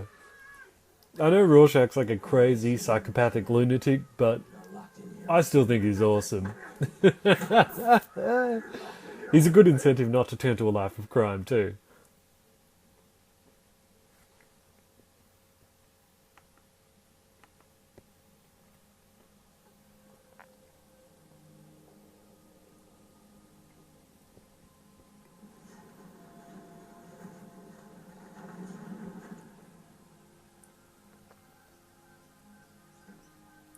Such a strange design. I mean, I get that it's supposed to be like an owl. Like, I mean, I'm talking about Archie, the ship here. I get that it's supposed to be an owl because it's got like the two big sort of eyes, but yeah. It certainly doesn't look as cool as like the Batmobile or the Batplane or the Batboat or anything like that.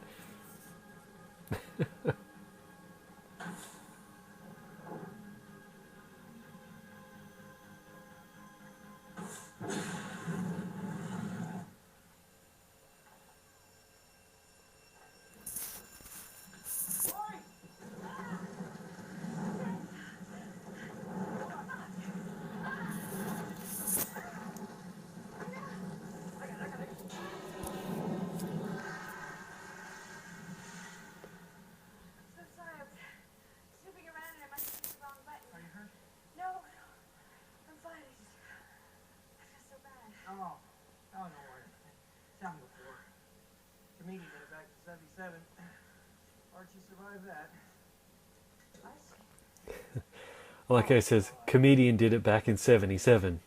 Must run in the genes. Ah ha ha ha. How'd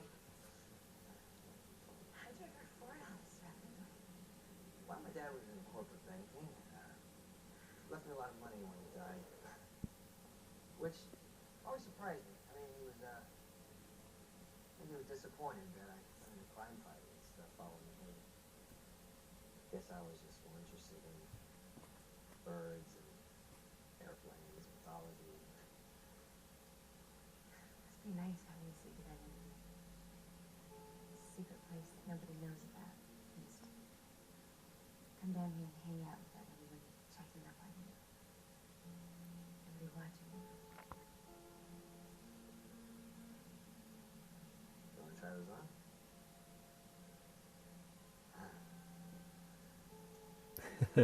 The night vision goggles that he's got. Back at the time this was written, these were crazy, super advanced technology, but now they're pretty standard, you know? Wow, these rock. It's amazing how everything catches up eventually. Technology, I mean. Some imaging. It worked even better in the dark.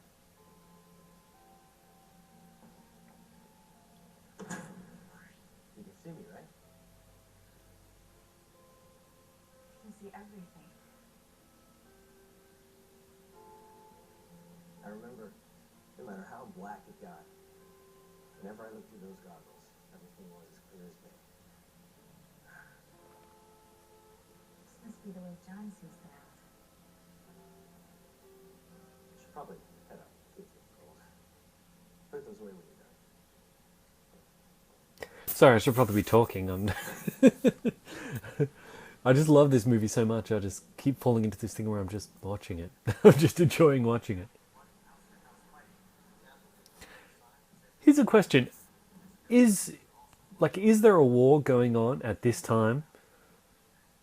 Like, I mean, I know we're gearing up towards like a possible like Cuban Missile Crisis type thing, you know, between America and Russia and all that, and that's why Ozzy feels he needs to stop that. But are there, like, is the Vietnam War going on? Are there areas of the war? No, the Vietnam War's over, isn't it? Because Dr. Manhattan stopped it. But are there still wars being fought in different corners of the world right now? Like in different theaters of the Cold War, maybe in South America? I don't know.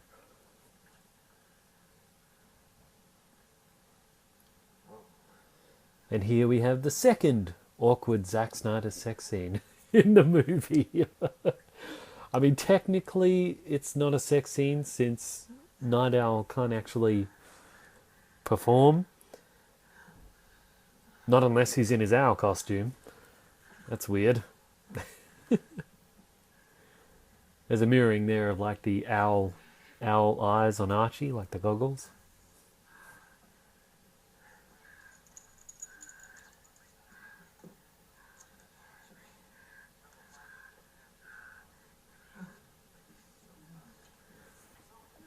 Yeah, in the graphic novel, as this is going on, there's also, on the TV, there's Ozymandias, was on TV show, and he's like doing like gymnastic flips, spins and flips and all that sort of stuff.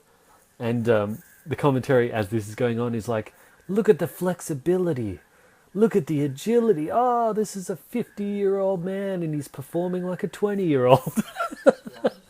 All this very ironic commentary. Look at the muscles seizing, and all that kind of stuff. It's very awkward.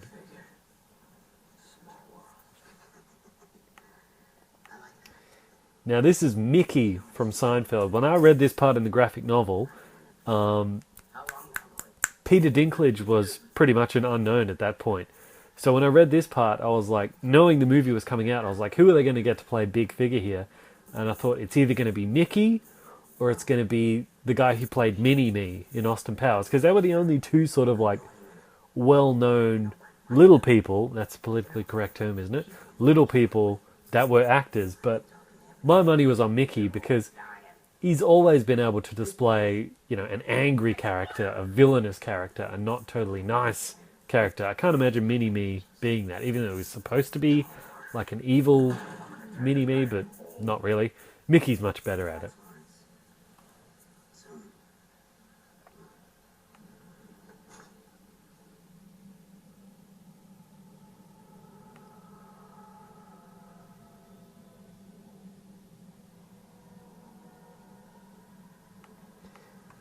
Yeah, here's Night Owl's dream where, like, under the skin, their true identities are their superhero personas.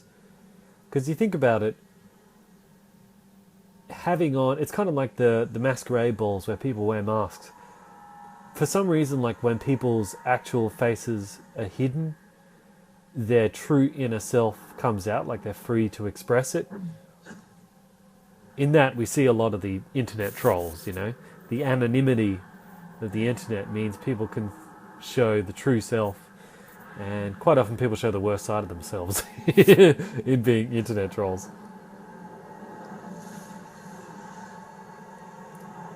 Yeah, but there's kind of a version of that hidden self nature there to all superheroes. Because like with Batman, the creators of Batman, I can't remember the guy's name, but the guy who created Batman, he's always viewed it as, like with Batman, Batman is the real persona, Bruce Wayne is the act, not the other way around. Kind of like the Rorschach side. I'm tired of being afraid. Afraid of war. Afraid of the mass killer. Yeah, Zack Snyder loves his rear shots of naked dudes at night. Yeah, just like Gerard Butler in 300. Maybe that's his wife's influence, I don't know, because, the two of them work together on all their movies, so maybe she's like, I like that actor, get a shot of his butt, or something like that. You're serious. I used to be a master vendor too, remember? I used to going out at 3 in the morning and doing something stupid.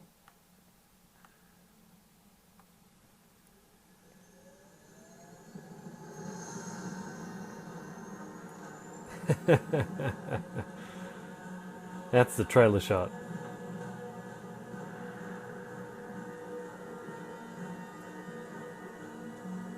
See, and it's okay for them to have very Batman-esque music because this is DC as well, so they're allowed to.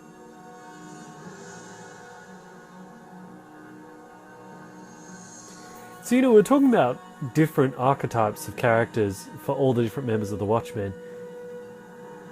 So who is Silk Spectre supposed to be? Like, if Manhattan's Superman, Rorschach's more like Batman, etc., etc.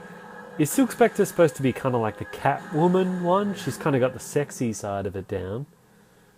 But she doesn't really seem to have any skills, like any actual skills. Like Catwoman's like a cat burglar. She can do that kind of stuff. You know, Wonder Woman's a warrior. Silk Spectre can fight, but she's not what you would call like a super warrior. She doesn't have any actual skills like Catwoman or burglary or stealth or anything like that, so... I don't know. Put in the comments who you think Silk Spectre is an archetype of. Is it just generic female superhero? Or, like, specifically, if you were to pick who it is, who do you think it is?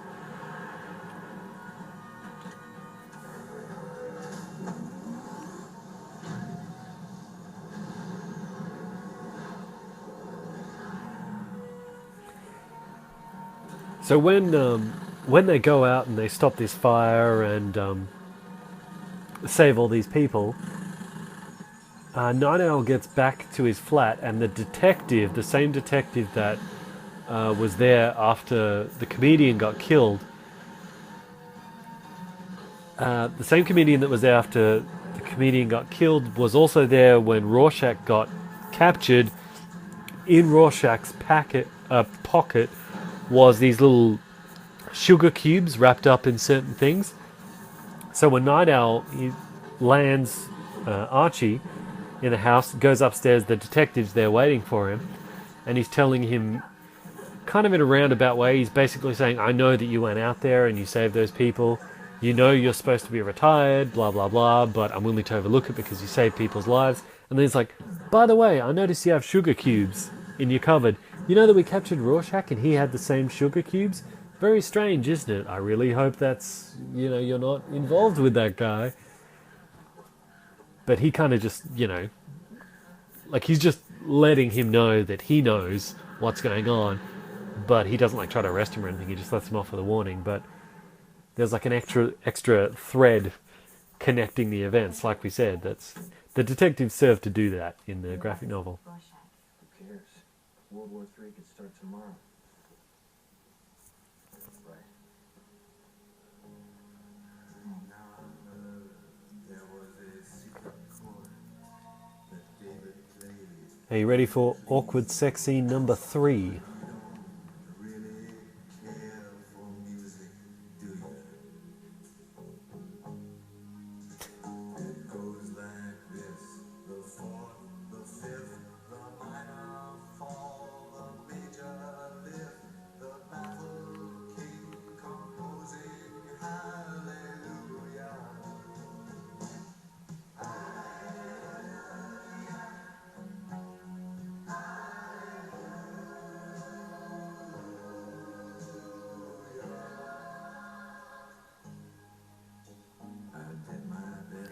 You know, if you compared this sex scene to the sex scene in 300, it's almost shot for shot exactly the same. The boobs, throws the head back, goes down, close up of her face. So awkward, man. Ugh, come on, I don't want to see a dude's ass.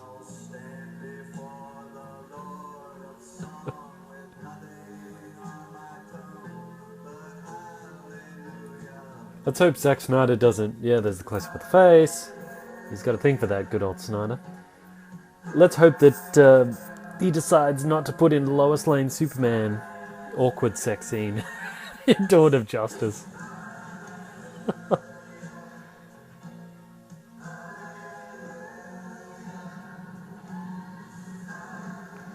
See purple triangle, background.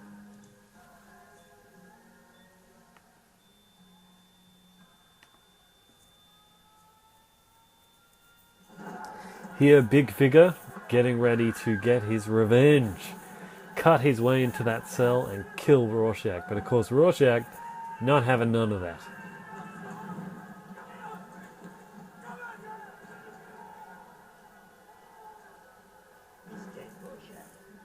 Well, everyone's distracted. You don't bring your little house home.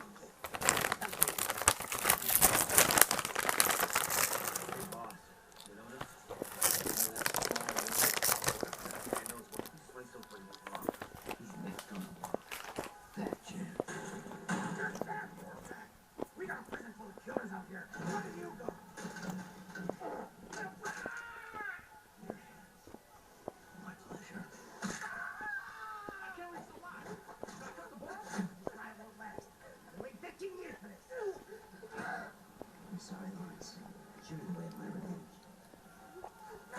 Okay. Here's the thing. See, they don't make things... Zack Snyder doesn't make things clear enough.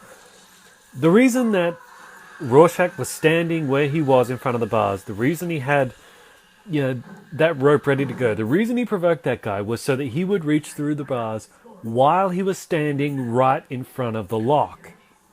So he can tie his hands. Now they can't cut the lock out of the door because that guy's fat guts is blocking the way.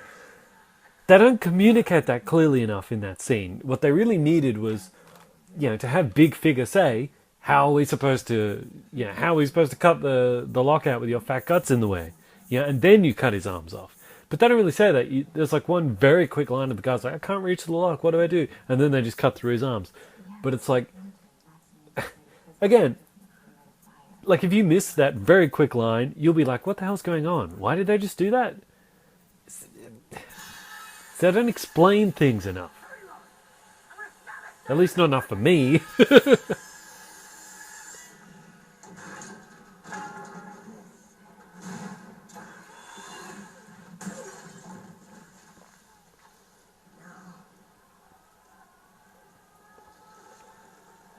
Should have brought more guys, Rorschach.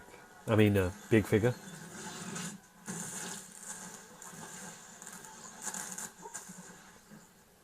Never disposed of sewage with a toilet before. Obvious, really.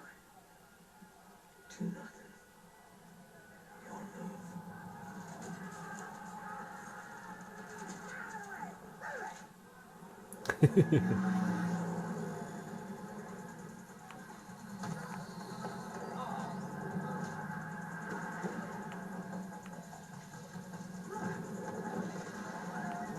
Yeah, dropping a chick dressed like that right into the middle of a prison riot in any other genre would be completely insane. But here it kind of makes sense. This scene isn't in the graphic novel either. But it's good because he gets to turn the table on the psychologist.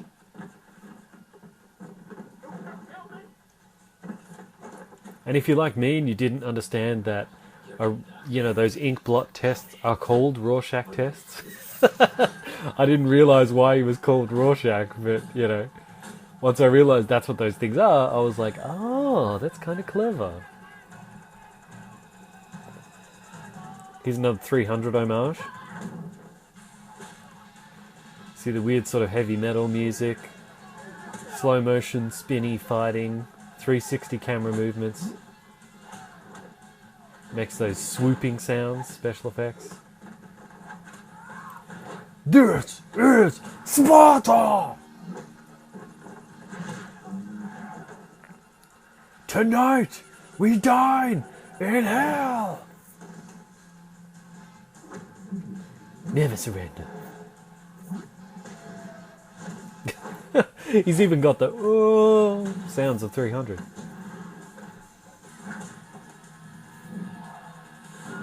Yeah.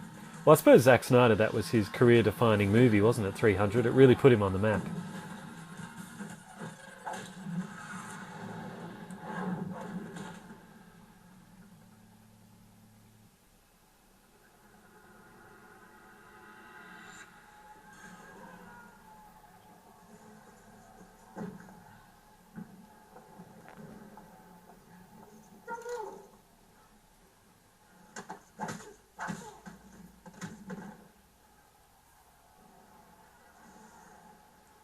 Rorschach.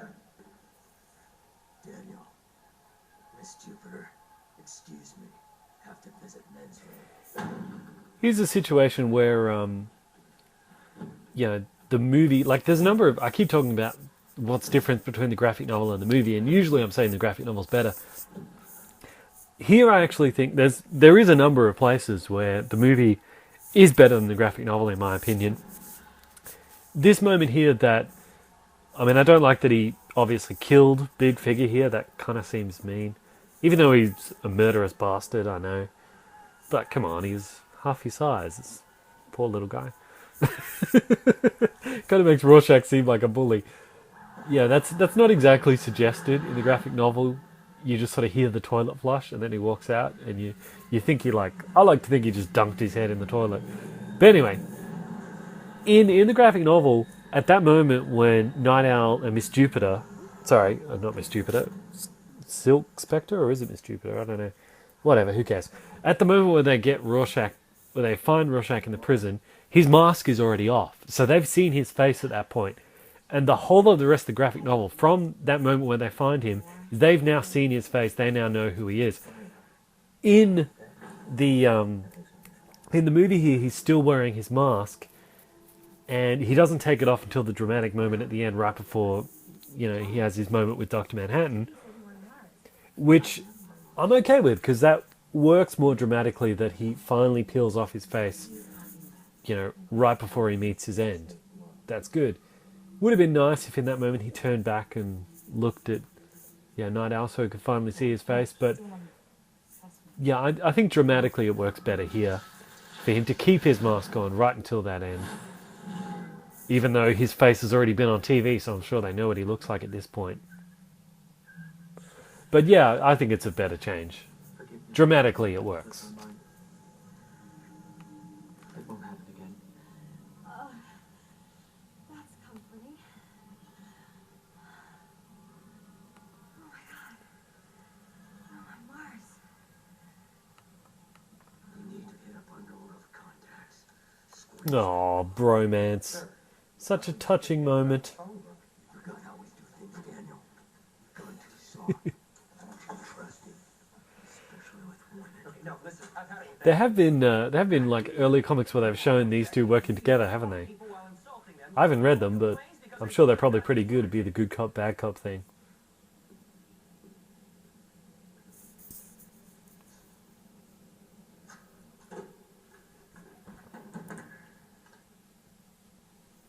I'm sorry. I like this bit here. I shouldn't have said that. It's a good character moment for Rorschach. Daniel, you are a good friend. Aww, You can be difficult with me sometimes. bromance, such a wonderful thing. Because you know how hard it would be for Rorschach to even say that. Forget it. It's okay, man.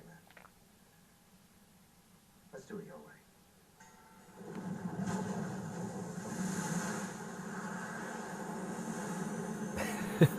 Just earlier though, I was talking over it, but at the bit where Night Owl and Spectre, like they're just about to kiss when the door of Archie opens, and you see that blue glow coming through the door, and you're like, dude, you do not want to be caught about to kiss Dr. Manhattan's girlfriend right in front of Dr. Manhattan. Oh man, you would be vaporized in an instant. It's a good thing that he's probably already looked forward and seen that moment, so he doesn't really care. But man, that is not someone you want to mess with. Right this scene here where it cuts. In the extended edition, he zeroes in on that guy and basically finds out that Top Knots went in and murdered his old mentor, the old Night Owl. Dramatic scene, nice scene, sort of like the bit where the old Night Owl dies, played by the Bishop character. Yeah, it was a good scene, powerful scene, but really not needed. So it's one of them good things that I'm glad they cut out.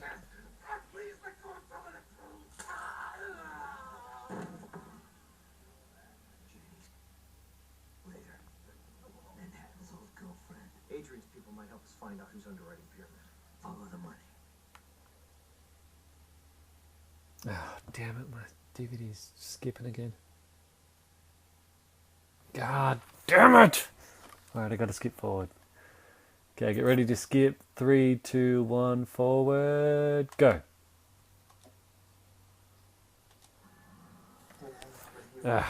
Sorry about that, guys. My DVD's seriously messed up.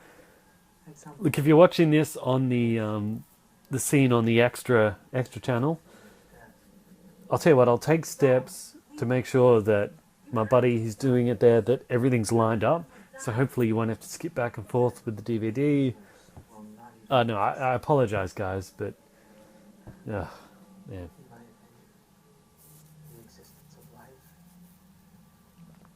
So here we are on Mars now with Dr. Manhattan. I'm sorry to skip forward. I really am, guys. Just look around you. Not much I can do about it, though. I have to record straight through. Mars gets along perfectly well without so much as a microorganism. The air is a constantly changing topography, flowing and shifting around the pole in ripples 10,000 years wide. So tell me, So anyway, unfortunately the bit that I missed out because I had to skip over shopping mall, was that so they go to So it's too much to ask. so they go to America, I can't talk. They go to Ozzy's office and they find the psychological profile that he has for Dr. Manhattan. So they realize that he manipulated him into leaving the planet and that whatever's going on, Ozzy is at the bottom of it. Because they also find Ozzy is behind Pyramid. You're wrong. You said this ended with me in tears, and look, nothing. Anyway, let's deal with what we got here now. you complain that I refuse to see life on life's terms. Yet you continuously refuse to see things from my perspective. You shut out what you're afraid of. I'm not afraid. You want me to see things your way? Go ahead. Show me. Do that thing you do. Okay, here we go. So here's the seed that he planted in her mind before. It's ready to sprout now. She's seeing this from the perspective of an adult, understanding what's happening. What do you have to complain about? I'm putting food on the table for you and your child. Why don't you kind of maybe give you a better life? Even the grind, Watson. Keep on getting brighter. Sounds you for this kid. And you're the comedian, right? You're paid for him, man. Well, your mom, she was one of the all-time champion beauties. Got her eyes, you know. Take your hands off him. She's the whole one time, they'll say. It's not long enough to know. Get in the car. Now. Are there no Jesus Christ, Sally. That guy talked to us. His old friend's daughter.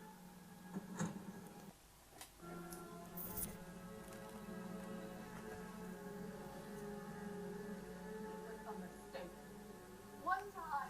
That tries to rape you. Years later, you let him finish the job. What? Were you drunk or just lonely? Am I ever gonna live this down? There we go.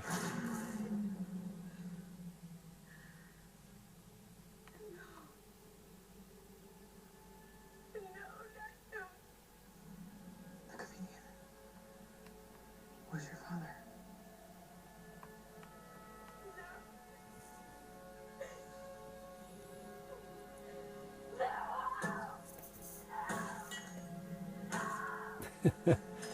I can't remember if this moment happens in the graphic novel. I don't think it does. I don't think she throws a tantrum like that, but really, who cares? The most important thing is this scene is this is Dr. Manhattan's revelation. It's where he learns that Comedian was wrong, you know. There is hope in humanity. There is reason to save humanity. There is light in the darkness. I don't think your life is a joke. In fact, I would argue that even Comedian himself realized that towards the end of his life. You know, like he saw light in his daughter, even though he had to see her from afar because he couldn't be part of her life. You know, he sort of saw the light, so to speak, when he learned about Ozymandias' plan and, you know, his moral outrage at that. So I think even not only does Dr. Manhattan realize that Comedian is wrong here, Comedian himself, I think by the end of his life, realized that he was wrong. And it's not all hopeless. It's not all dark. It's not all a joke, as he would say. Inhuman coupling. Millions upon millions of cells compete to create life. For generation after generation. Until, finally, your mother loves a man. So he's talking here about the miracle of her being formed out of all the genetic chaos that comes from her ancestors and everything. But by extension, I think what baffles him is that the infinite possibilities of different versions of her that could have come about also means there's infinite possibilities for the future, which means he really can't see the future. He really can be surprised by humanity. And I think that's the big reason as to why he changes his mind here and decides he's going to come back and get involved and actually try to help humanity. But he's a little bit too late. I've got your eyes. Let's go home.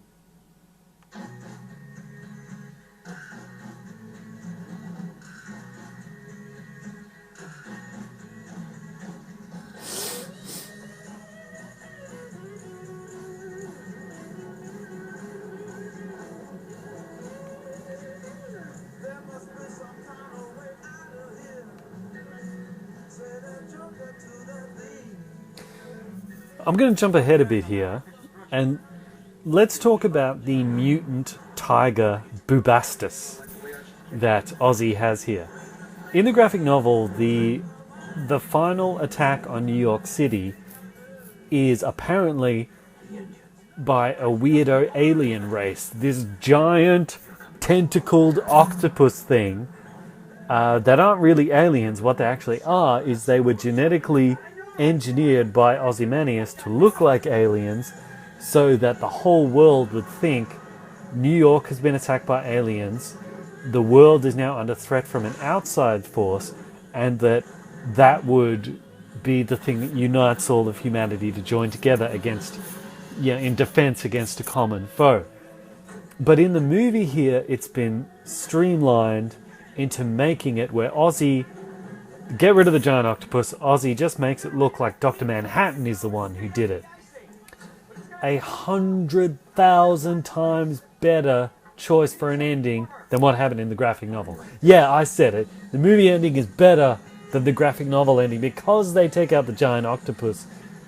Because the graphic novel, up until that point, was all about realism. What would the world be like if vigilantes or a superpower being like Dr. Manhattan really existed? How would that affect things? So it's all about realism, and then you get to the end where there's this giant tentacled alien thing and you're like, what? But by streamlining everything into Ozzy, making it look like Dr. Manhattan is much more simple, much more effective. It's clean, it makes sense, and I'll say it again, it's much better than the graphic novel. It is. However, out of all of that, as good as it is to remove the giant tentacled octopus, out of all of that, there is one loose end, which is the mutant tiger Bubastis. Because Ozzy created that tiger pet from the same genetic meddling that he used to create the octopus alien creatures. But since they don't exist in this, why does he have a mutant tiger called Bubastis? Get rid of it. Why is it in there?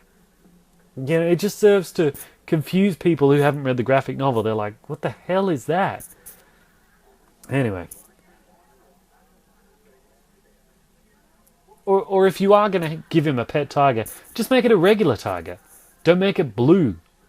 I don't know, whatever.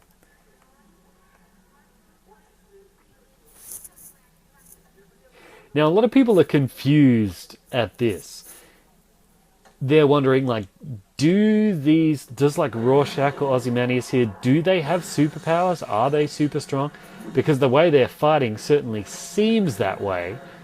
But no, they don't have superpowers. It's just Zack Snyder nonsense. It's just his way of filming things where it looks like they see he's flying through the air, kicking them and sending them, body slamming, choke slam into a rock. No, they don't have superpowers. It's just Zack Snyder's stylized kind of thing. Adrian, we know everything.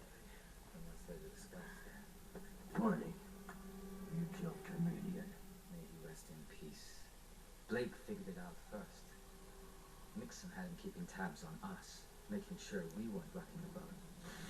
They found out what I was doing here in Karnak, and by the time he visited poor Moloch, he was cracking badly. Even I couldn't predict he'd be the one to have a change of heart. So, I had to kill him. Then I neutralized John. No easy task. I put roughly $2 billion in tachyon research to block John's vision of the future. You used his psych profile to manipulate him. Got him. Yeah, the tachyons, that's another element that's much more prominent in the graphic novel. You do know that it's mentioned a couple of times that there are these things called tachyons that do block or disrupt Manhattan's view of the future, and Manhattan always assumed that came from a future nuclear exchange between Russia and America, but it wasn't. It was Ozzy pumping it out. But really, when we boil it all down, what this movie, the ultimate question that this movie is really asking is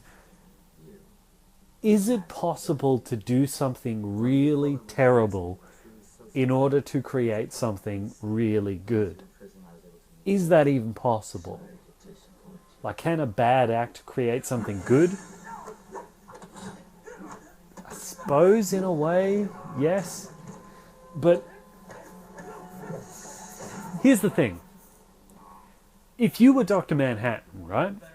If you were Dr. Manhattan and you could literally change the whole world with a snap of your fingers, fix all of the problems of the world, would you do it? Now, most of us will probably say, yes, we want to make the world a better place. But the thing is, it all sort of boils down to what Dr. Manhattan says at the end.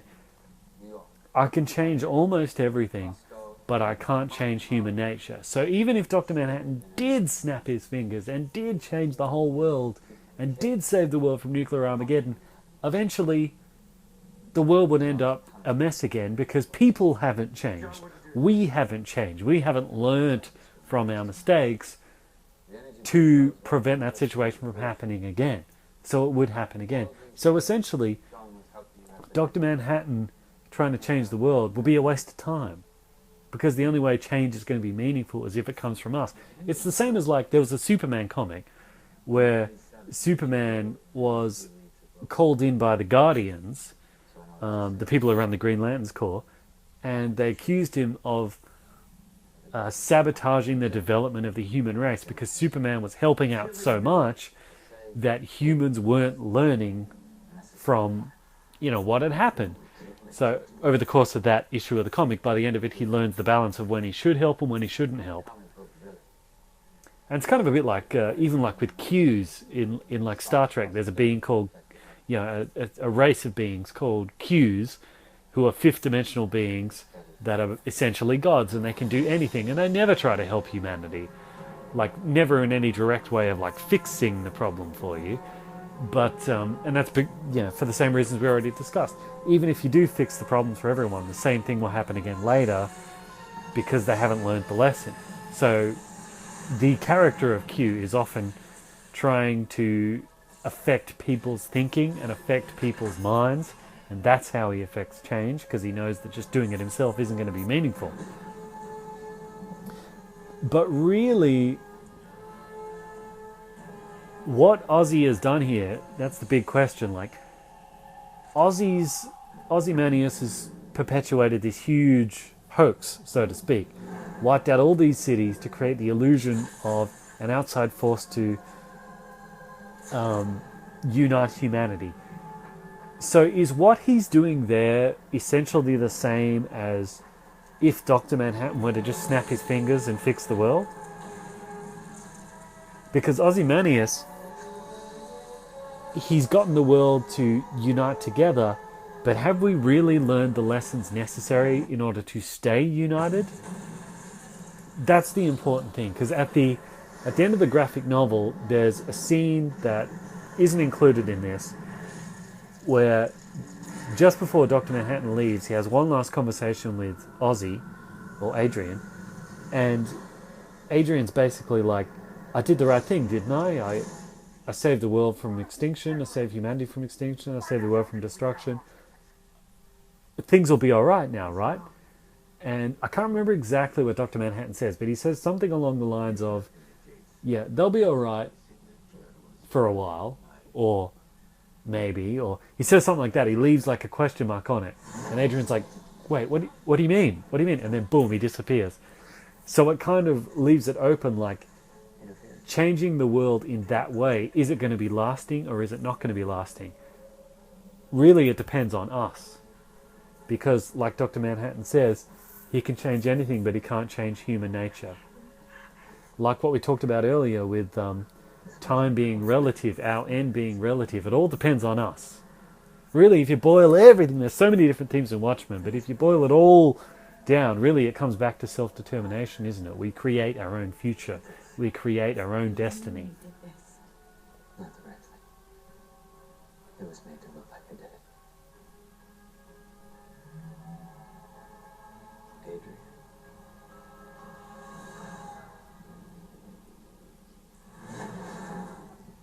Think of it now.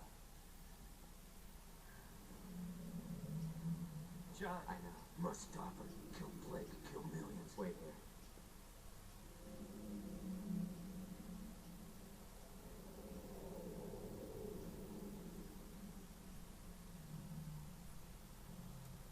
Adrian, stop this. You Tachyons were clever. But even if I can't predict where you are, I can turn the walls to glass. I should thank you. I'd almost forgotten the excitement of not knowing. The delights of uncertainty. I also think it's good that instead of just New York being destroyed, Ozymandias in the movie version, he wipes out key cities all around the world. Makes more sense, like, because yeah, New York being destroyed wouldn't unite the world, but key cities all around the world being destroyed by what seems to be Dr. Manhattan, that would unite the world. Such an asshole. A better twig.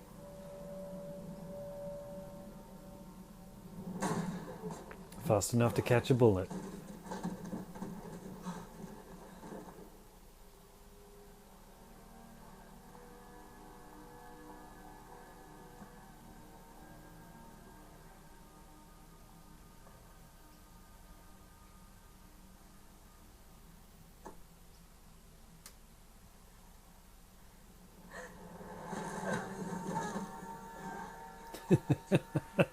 Ozymandias, man, he is amazing. Grow up. My new world demands this obvious error. Man, Grow. do you reckon he could beat up Batman? Gee, I don't know. Failing to prevent our salvation. Now that'd be a good flame war. Ozzy versus Batman, who would win? Disappointed in you, Adrian. I'm very disappointed. Actually, you know what would be better? Would you say a Batman and Lex Luthor team up against Ozymandias? That would be more of an even match. Who would win? Reassembling myself was the first trick I learned. Didn't kill Osterman. Did you really think it would kill me? I had walked across the surface of the sun. I had witnessed events so tiny and so fast they could hardly be said to have occurred at all. But you, Adrian, you're just a man. The world's smartest man poses no more threat to me than does its smartest termite. What's that? Another ultimate weapon? Yes. You could say that.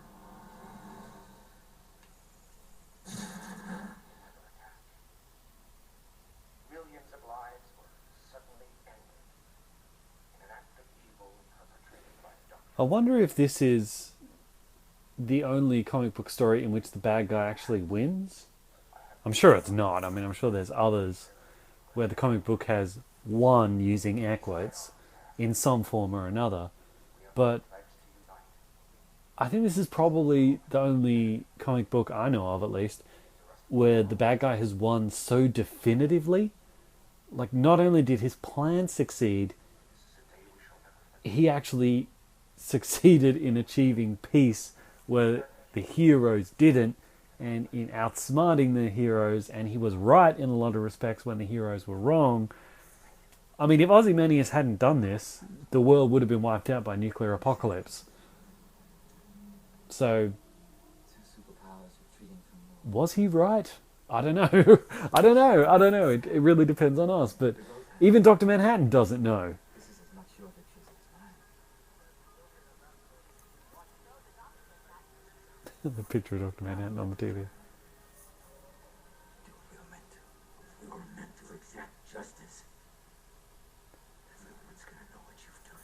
Well then, by exposing me, you would sacrifice the peace so many died for a thing. Peace based on a lie.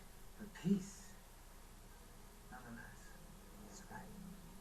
Exposing Adrian would only doom the world to nuclear destruction again. No. We can't do this. On Mars. You taught me the value of life. If we hope to preserve it here, we must remain silent. Keep your own secrets.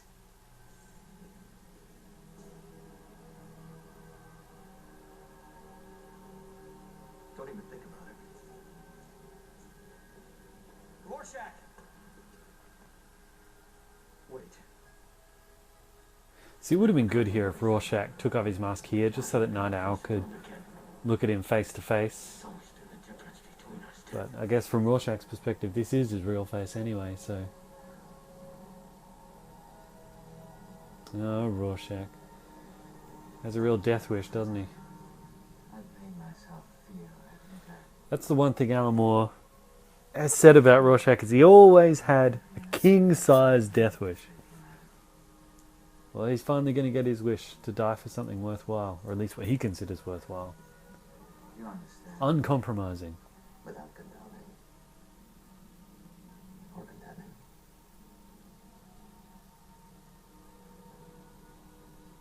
I understand.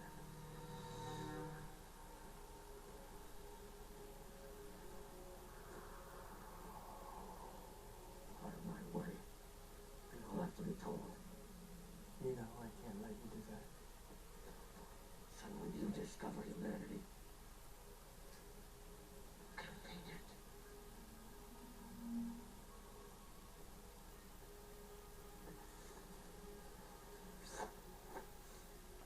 Night Owl wasn't there for this scene.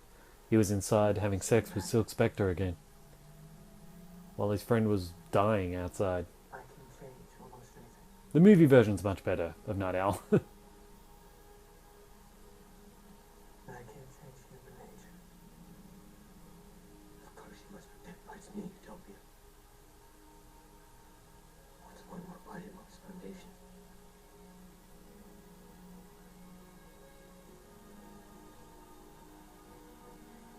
What are you waiting for?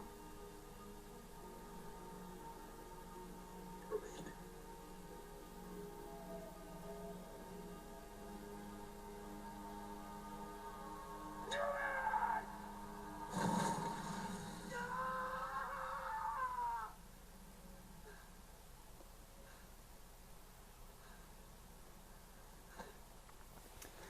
Yeah. Rorschach got his wish. He wanted to die, and he wanted to die for something worthwhile, and he got his wish. And maybe there's allies. You know, it kind of makes me think, maybe in the way that Comedian influenced everyone kind of in a bad way, maybe Rorschach sort of influenced everyone in a good way, because Maybe I'll create some. John didn't want to kill him there. You know, I mean, John Manhattan, he saw in Comedian like the cynical view of everything, but he saw in Rorschach the importance of having a moral center. I mean, he took it to the extreme, obviously.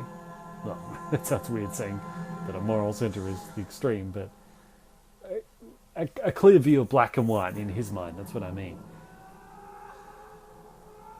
This never happened in the graphic novel. In this, Night Owl just completely folded in. He's like, yeah, alright, count me in. I'll go ahead, I'll lie, I'll pretend like I didn't know any of this happened. But they put this in the movie, I reckon, because the way Patrick Stewart played Patrick Stewart, the way this guy plays Night Owl, they knew that the audience was going to end up loving Night Owl more. So if Night Owl didn't seem more resistant to the idea of going along with Ozzy's plan here and keeping it silent, people would have ended up hating Night Owl. So, you know, you needed him to do that, and you needed Ozzy to get punched in the face a few times. You know, because in the graphic novel was fine to keep it more morally ambiguous, but movie does need to at least draw the line a little bit more that Ozzy's done the wrong thing and that they're not happy with going along with it. But whether the end result will be a lasting peace or whether Ozzy has just postponed the inevitable, nobody can really know for sure. There's Ozzy standing alone.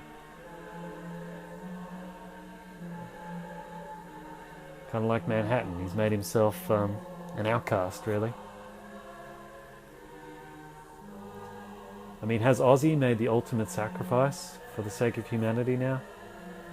Sacrificed his own humanity, made himself a monster, made himself alone forever, and everyone's going to enjoy the peace that, you know, has ruined his life? Or has all this been for nothing? Don't know. That's why Watchmen is so great. It really makes you think about that. Like, if you could change the world, you know, would you? How would you change it? How would you even know if it would be a lasting change? Sure you don't want a drink? I'm okay. But there's something I need to get off my chest. I think this is part of it too, like, I know that everything... for all of us in crafting our future, like, we have more of a say in crafting our future than anyone else, but a big part of that is coming to terms with our past in one way or another. And we see Silk Spectre is able to do that here.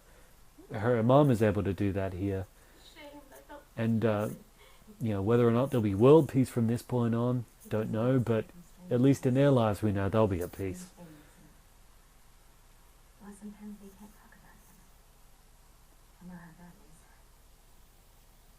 But I just want you to know that you never did anything wrong by me.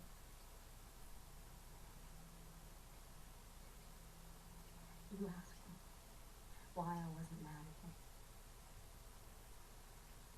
Because of you.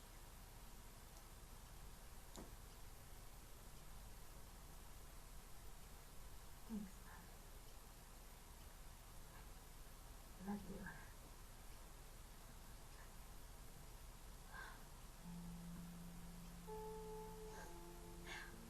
Hello, Jupiter. Oh, Sally, please. Excuse me. Gotta go freshen up. I'll be right back. Oh, that's good.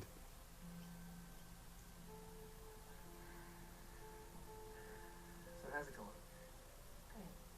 How's it going down there? Good. Things are good. Everything working. All of our key systems are upgraded. Finished the tinkering for now. So all we gotta do is take it over. Well, that sounds like a date. Yeah, so whether, you know, whether his duality is kind of behind him now and he's just him, certainly seems that way. He said all his systems are upgraded, everything's working. Doesn't need to be in an owl costume to, you know. What Johnny said. Nothing ends. Nothing ever ends.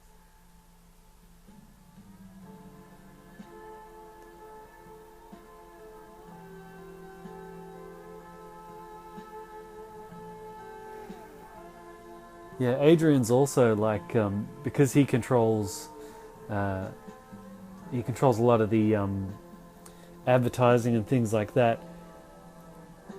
Again, in the graphic novel, he's planned out a lot of his advertising campaign after this to subliminally sort of communicate the message of we're in a new era, you know, we're going to all pull together, blah, blah, blah, blah, blah, and hope and all that sort of thing.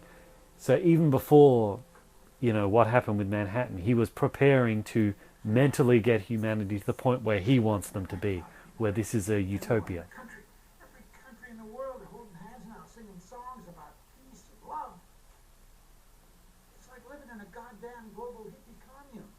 Well, Ronald Reagan says he's going to be running for president in '88. We could run a piece on that. Seymour, we don't dignify certain coverage. This is still America, damn it. Who wants a cowboy in the White House? Okay, I could look for something in the crane file. Whatever. Take some initiative. Run whatever you like. As Nostalgia Critic would say, woven like a quilt. There it is, Rorschach's journal, which he did drop through the slot. I might have had to skip over it because my DVD stuffed up. But it was there. So all that narration, all throughout the movie of Rorschach's journal, yeah, it was there in his diary for that moment. So the truth can still get out.